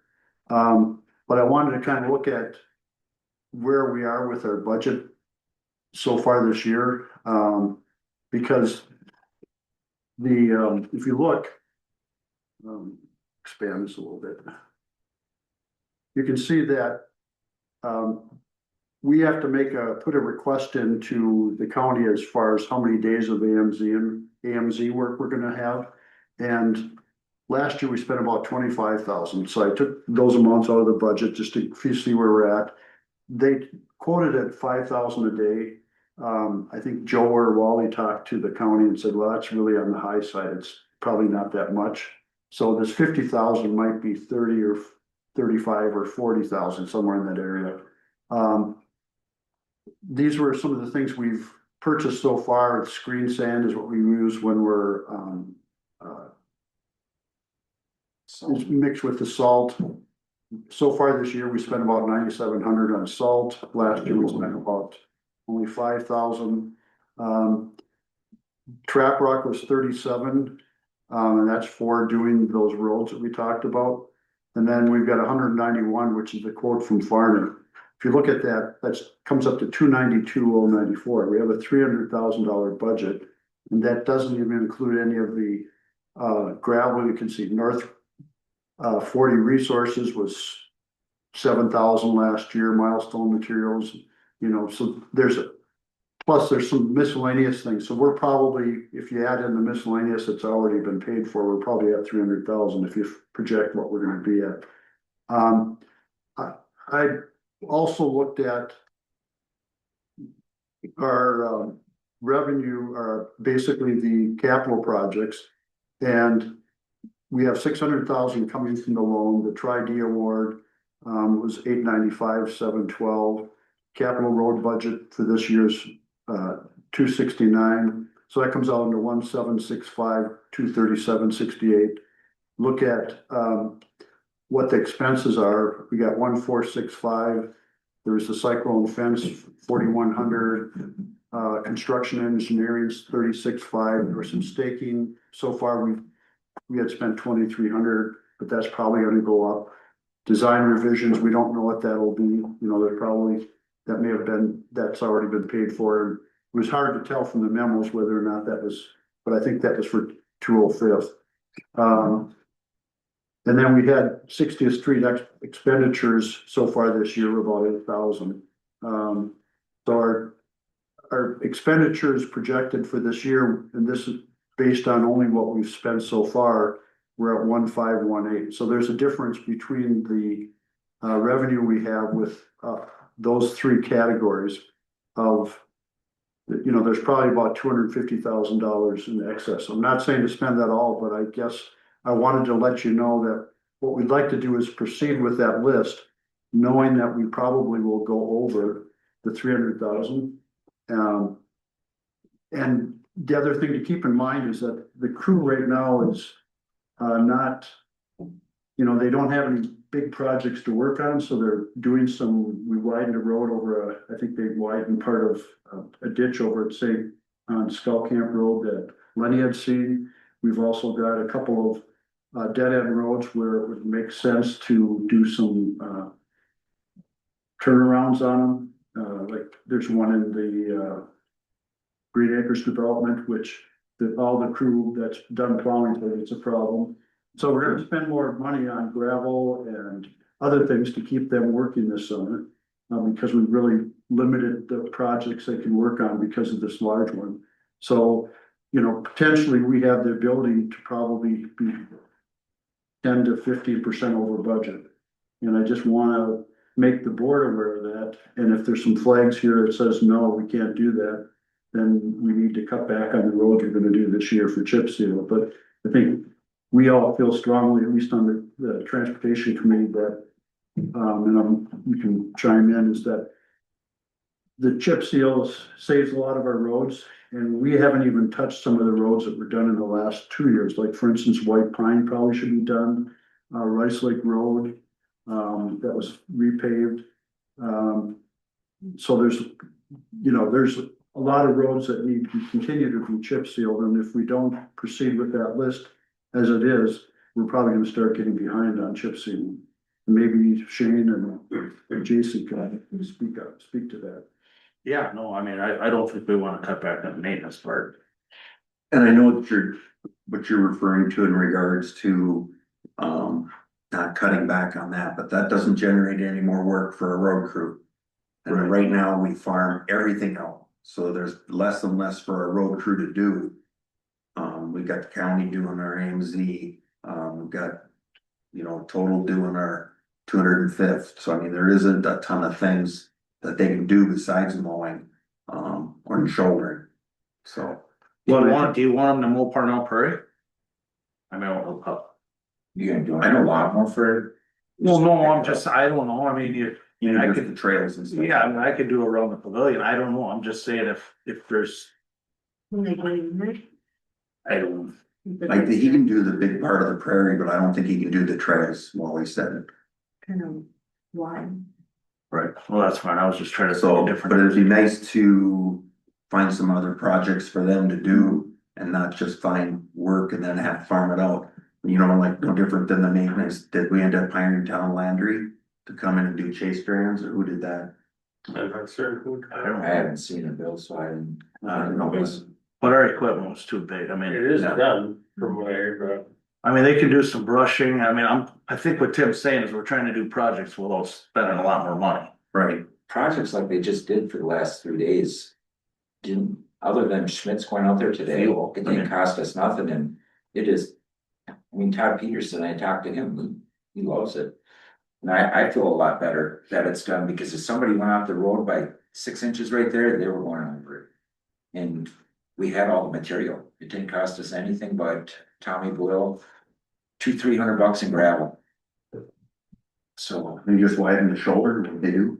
they took a ravine like down by you where they're all right off the edge of the road. And you drive up. Yeah, it's More on it now. It's nice. Is it seated in there? Yeah, They did it? they did all the hauling and they had Schmidt go out there today and do all the sloping of everything and plane it all up. Okay, good. You can drive the tractor I on. mean, if you can keep doing stuff like that, Yeah. keep making improvements without spending large sums of money. Right. Be very supportive of that. When I was out there, I went out to the Green Acre development where you guys had looked. That house on the last house on the left was never there, so we were able to plow past the bear and back into that guy's drive. So I talked to some of the residents out there as well, and that house was actually slated, that driveway was supposed to come off of the other road back originally, and then they petitioned the town to come in where they're at. I know it. Because we had put gravel in there to turn around, and then they petitioned to put their driveway on that side, so that's where that kind of got I don't remember. turned, Well, I guess to make a long story short, Tim is proposing that we stay with the full 191,000. And I'd be supportive of that because I know that our roads are our number one investment. You think there's gonna be what, 10 to 20%? So 10% of the 300, I mean, we got that in part-time help for the clerk. We could easily use that money, because unless we're gonna hire somebody to come in, we have 30 grand there, so we're only gonna be short 10%. Yeah. So. Yeah, I didn't wanna, with a glaring thing that we're gonna go over, I didn't want the board not to say, why didn't we go over? I'd rather be proactive and say, hey, in fact, I even thought, do we do a journal entry transfer, just so it's covered, but as long as the board's aware of it and you presented that information, I feel better about, moving ahead. And if we have to spend 30,000 on not shouldering, but building out a few other spots, getting some fill, I think it'll be money well spent, and it keeps the guys busy. We do have, they can help with, they have to get gravel for out of Parnell Prairie for the T-pad. It's a small thing, but we can have them involved in projects like that. I know we looked at, the old town hall, and that's another topic, but there's some steps that need to be painted. What else? Oh, I did talk to Joe today because I was asking him about, in this Farner bid, we were gonna do hot oil in the parking lot. And after thinking about it, I thought emulsion was better, because once it's hardened, you don't have to worry about tracking in oil. I was concerned about the oil, on the hot summer day, possibly tracking oil in here and to the office and basically anywhere that, it's easy. Somebody out in the parking lot, a senior, turns their wheels before they do it, they rip off the thing, now all of a sudden you got, an area that's gonna correct itself, but somebody steps in it and then walks in. But he said that he got a call from New Richmond. He's got a good relationship with them based on some work that he's done over there. And they are entertaining the idea of getting a chip seal AMZ machine for possibly next year. And he was just asking, would the town be interested in using those services? Because their issue is that when they need chip seal, the county isn't always available. So, so there's some collaboration going on, and, I'm just kind of throwing that out there. I think that's good that we talk with neighboring townships. We're doing that as boards next Monday again. And it's for chip seal or AMZ? Or for AMZ. So if they got their own machine, we might be able to work something with them where we'd have more access to it. They don't have the equipment to store trap rock chips. So they might have the oil machine, we might have the, this is just all throwing things out there, have the trap rock chips over here. There might be interest in another township also to do that. And then maybe they can keep it busy all summer long doing AMZ work. And I think the cost would be probably a lot less, because they've treated us really well. Joe said when they, once we do that, the sealing of the parking lot or the chip seal of that, they've got a new striping machine. It's a GPS machine. They'll get over here right away and stripe it for us. So, Joe was saying just for the cost of the paint, yeah, just so they can learn the equipment and learn how to do it. See what it looks like from the.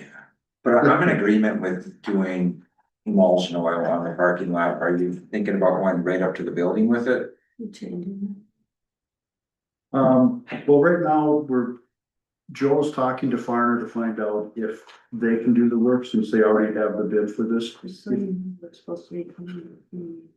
Yeah, I Supposed to be coming the 28th of May.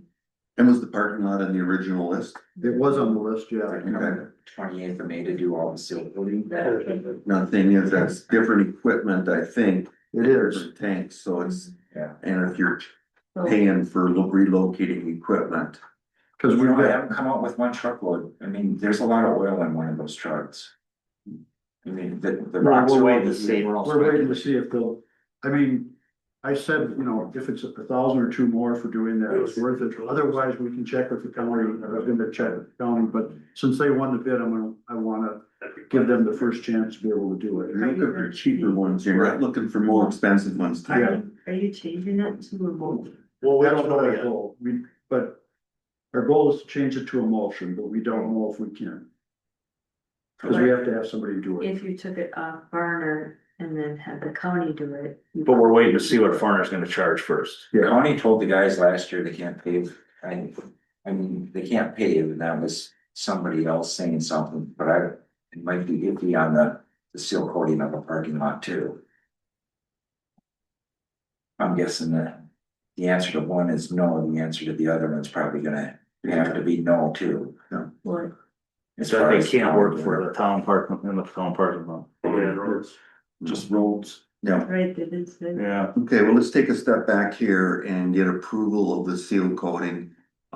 Whether we stay with the, Improved it last. No, it's all Yeah, right. it's already We're just approved. waiting. This is more of a heads up. Yeah. but the thing is that you were asking, you know, at one time we were talking about stepping back the amount of mileage we're doing to stay within budget. The parking lot is on that list. Okay, But if the county can't do the parking lot, then I mean, we we can always stay with just the, you The have to hot oil. rebid it or something. No. Yeah. We'll know here in a little bit. now, and the same with the AMZ, I know that you got a quote from the county. Are we locked into using the county? So if you start going into Richmond and using theirs, well, they wouldn't have it, yeah, it's only for this year that we, and then when they've got the sheet they send out that says, what services do you anticipate needing from the county? It's not a contract with them, but it's just so they can plan resources. So they've given the county a list of, the locations where they'd like to have them AMC in. You know, typically they focus on the roads that are gonna be, chip sealed, and so they probably are working with the county to say, you gotta hit these roads before we do the chip seal. It just means- But it's for next year, I think, I think the city of Richmond's looking at purchasing one next year.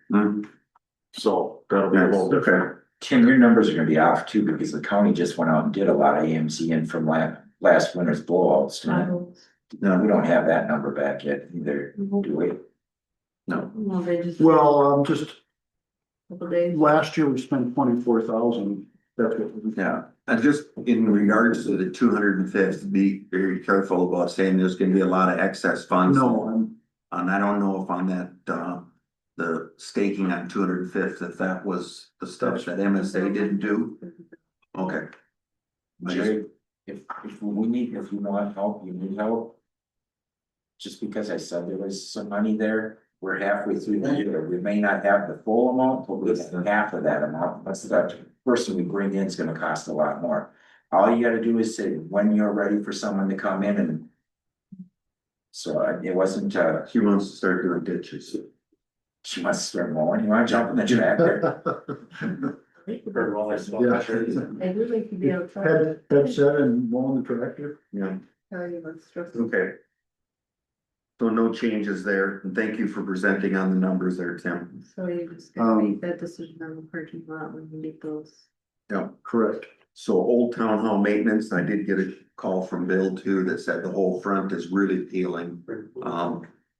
And the thing is, when you paint old buildings like that, you can't just come over it and put regular latex paint on.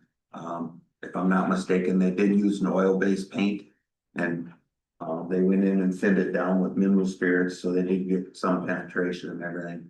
We want to make sure that wherever we have do that. And do we have anything in the capital outlay right now for the maintenance on that building? I went and looked at it. Yeah. There. What, and who's the woman that was? Melissa. Melissa, there, she mentioned there's a couple boards and the steps are peeling. And they're basically synthetic wood steps, and then the risers are white. So the first thing you go up when you look at the building is the white risers are all peeling.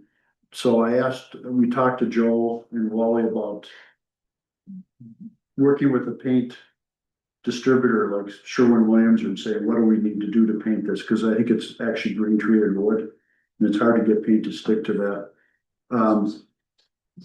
I was gonna,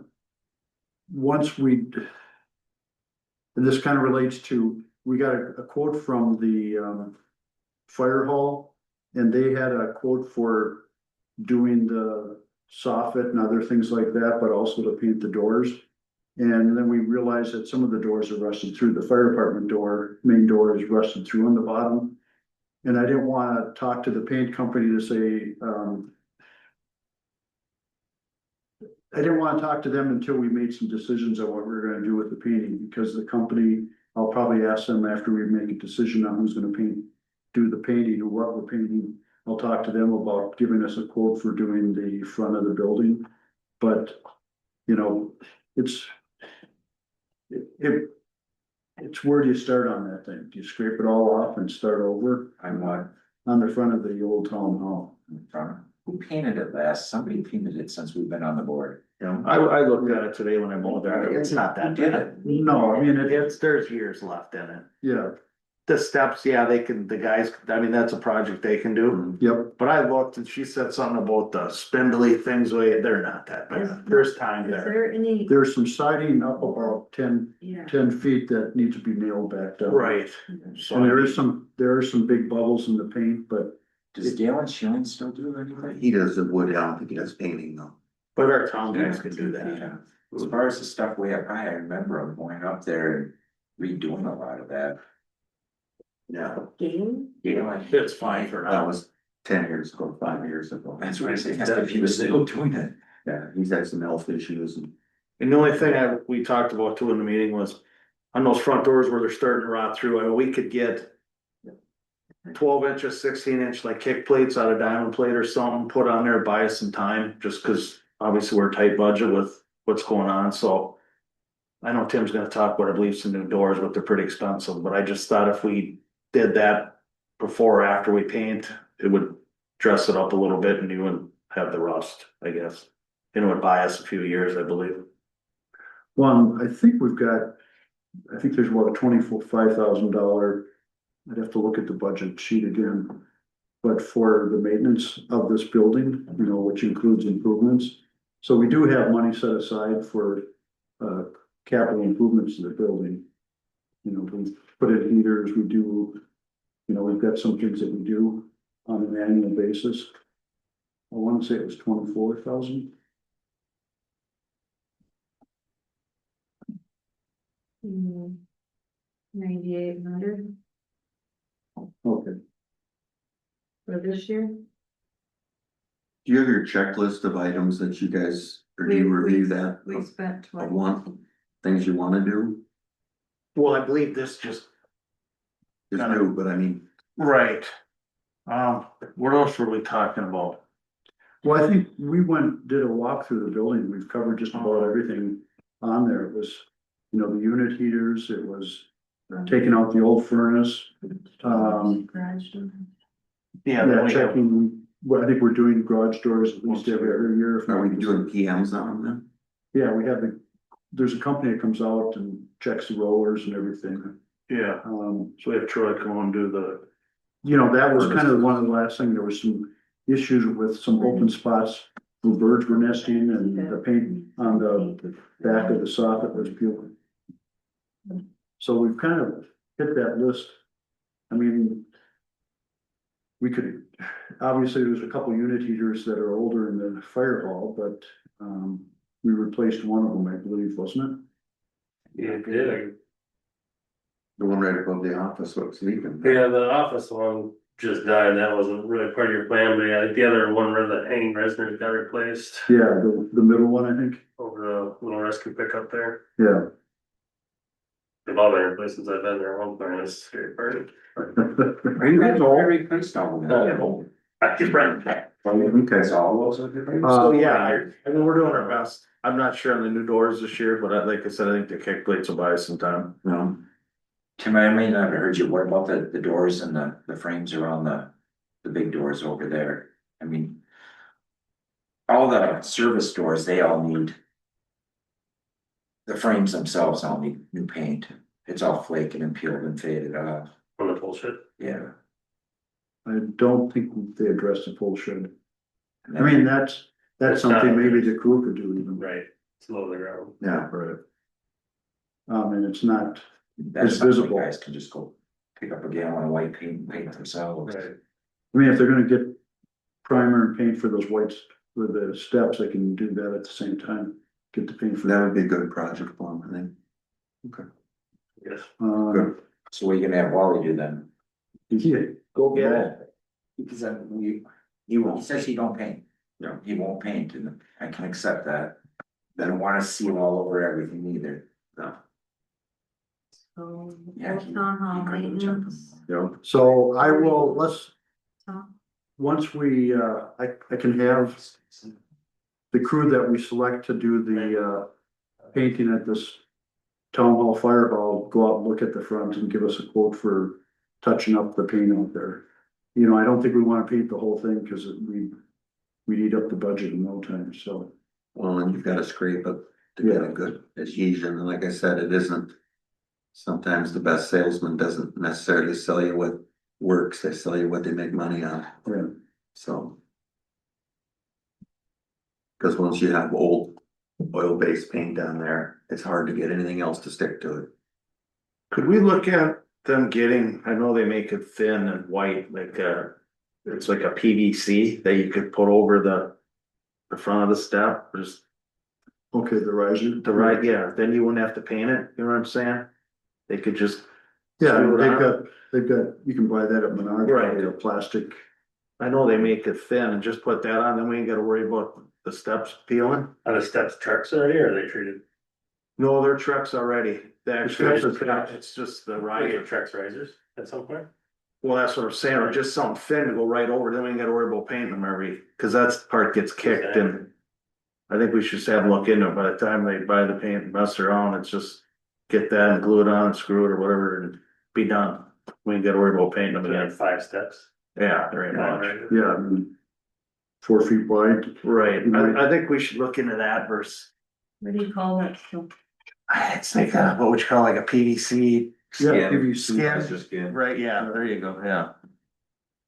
Be done with it.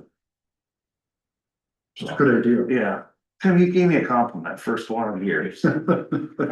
What was that? Pats on the back too. Good idea.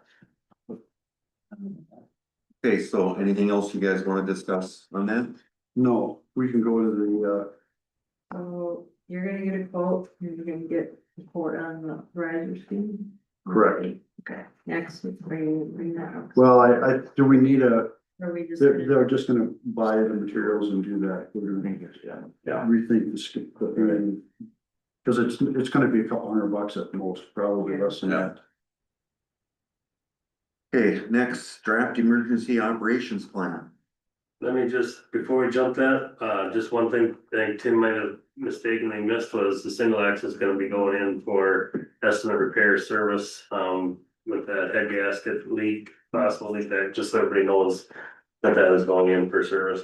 Emergency So with the meeting tomorrow at Riverbend with with Excel Energy with the dam failures, we're gonna add a section into our draft plan since we have two dams in our, basically that affect our township, so we're gonna add that information in at the same time, so hopefully after. Tomorrow, it's a two-part meeting, there's one tomorrow and there's another one on June 17th, is part two to tomorrow, so. Then we should have all the information we need, and we should be able to seal it up and sign it and be done with it. So next month then? Be probably July's meeting, yep. Okay. Good.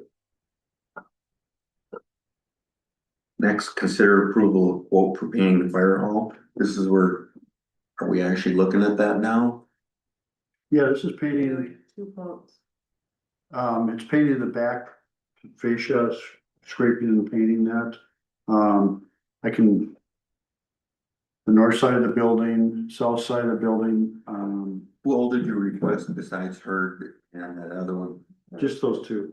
Max Kickoff did it the one time, right? Is he still doing doors? I don't recall. He I did don't know. doors. He did doors? Yeah, he took them off. And I think he, oh, What did we do with and then he brought it back, right? I, Well, that's why would the thing. it shut? What do you do when you take the doors out? Why would it shut? Put two plywood on the outside, 2x4s on the inside and long screws to attach them. But for the price difference in these quotes, we talked about at the meeting that even if we get 3-4 years out of it, I mean, there's quite a significant difference between her and the CW or whatever, so. And I don't know, Tim, did you talk to him about the paint, or weren't you gonna call him, or did somebody, Joe, or? I was gonna follow up, I wanted to get the door quote because part of his quote is to do the doors and. You can look, so her maintenance was 9,000. Was it even? And then JW Commercial was 5,200. Basically, that's. And we just gotta make sure that they're, I think Joe met with them, so we wanna make sure that we are covering all the same things, make sure the quotes are apples to apples. I threw in there. The question was how much to replace a door, and you can see the quote next to this TCH for 2 new doors. The pop, it's basically 1,500 a door. And that's a new metal door, 1-inch glass, insulated, ready to hang on the, pop the hinges off. I'd have to switch the hardware on it, and then we'd have a new door if we wanted to. 3,400? It's just over 3,000, 3,019, that includes hinges. Cause they've added tax to it. Was that door painted? That is not, so that's, the question is, do we get the doors painted by the painters, or do we maybe take it over to one of our body shops in the town and see if we can get them to spray them, so we have You guys work with that kind of paint? Well, to be transparent, we've honestly painted the hockey rink doors, the village hall doors, the village park doors. We painted these doors at one point. It wouldn't be our first go around.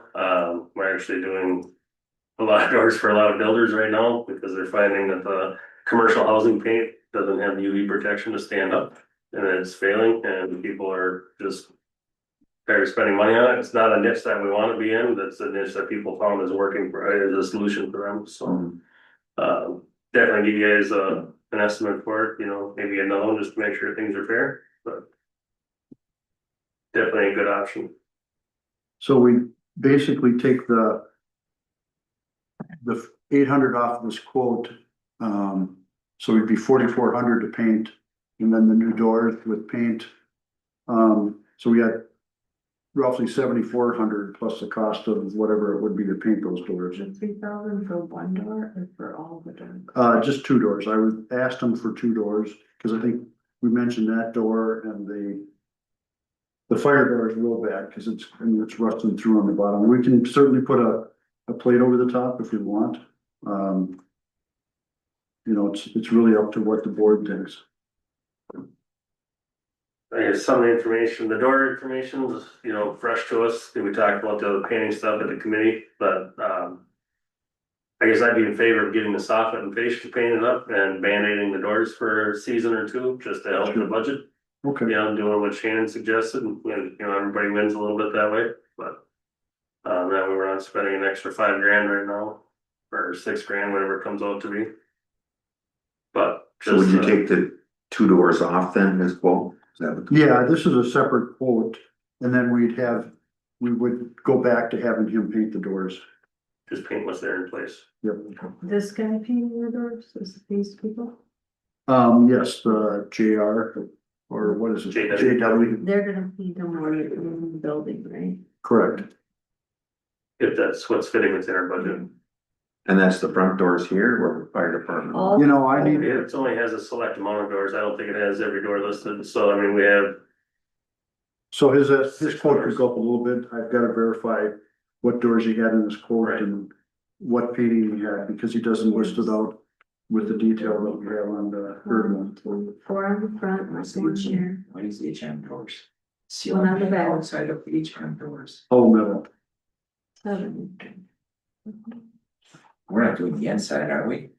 Painting the inside of all the doors? I don't think so. we have to, I No. don't think the inside, but I And he don't. doesn't have a number count on there, so is it all the doors? Is that what you got? Well, that, I'll verify with him what does doors the are we other doing. quote say?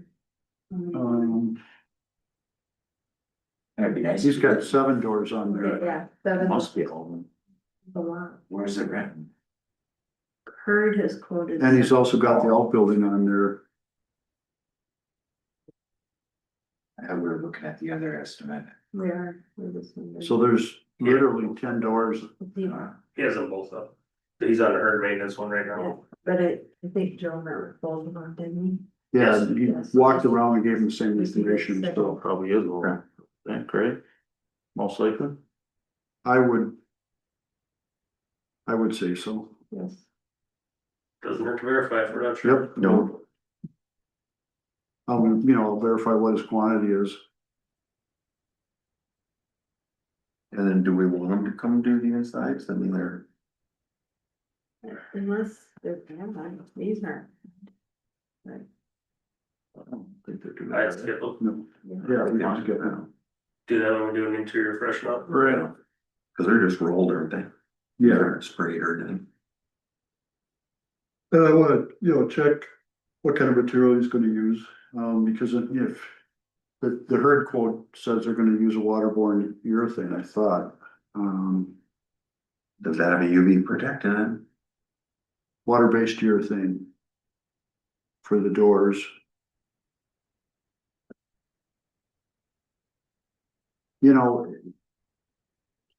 The UV is probably more critical if they were black doors or dark bronze. The lighter colors probably aren't a problem. If it is, they turn light colored right kind of quicker. Yeah. Okay, I think the. so are we looking for a motion to approve go back to the other quote, please? The estimate from JW Commercial Painting for the 5,200, but or not do the inside of the doors, whether that's $400, and then confirm the quantities. Correct. So looking for a motion, keep moving forward here. I'll make that motion. Second. All in favor, say aye. Right. Opposed? Motion passed. Then you'll contact Joe. Yeah, Thank you. We jumped on the announcements. Tim, with what you were talking about back in Green Acres, Jerry, do we happen to have a recorded plat map of the Green Acres, the back side of that, so we know where the town road does end? I'm sure we have a plat, you can also get all the recorded plats, it's in our county register. I was well informed that there was one pin front press center. So- That was a little mark. There's one pin that they've got marked out there. That was, I mean, that's just one. That was discussed to make sure we don't overrun people's property. Be on the back side of that Yeah. lot. So they did ask, I just said this is informational conversation, doesn't mean we're coming tomorrow to do it. Then once we decide there's something we wanna do, we tighten up the plan, we'd have another conversation of planning and logistics and all that stuff. Yeah, Just take a quick step back on the painting. I know Joe was the initial contact, but I wanna make sure that either you or Jason are involved in that, because I don't want it to be like the concrete out front, where you've got too much verbal, nothing's documented. You know, when are they doing it? When do we want them not to be doing it? Timeframes and stuff like that. So I'll work with, yeah, I'll. just so they're a little bit Yeah. tidied up in regards to the Yep. quotes and. Their liability insurance and. Okay. Agree. 100%. Good. Yeah. Makes it much easier when it's documented instead of coming back and arguing after the fact. Can't take it all of your salary in 1 month and. On fire truck? Okay, Fire commission for you. announcement, we've got the collaborative meeting with the town of St. Joe next Monday on the 11th at 5 p.m. I haven't responded to them, but I'll be going. I'm gonna try to go too.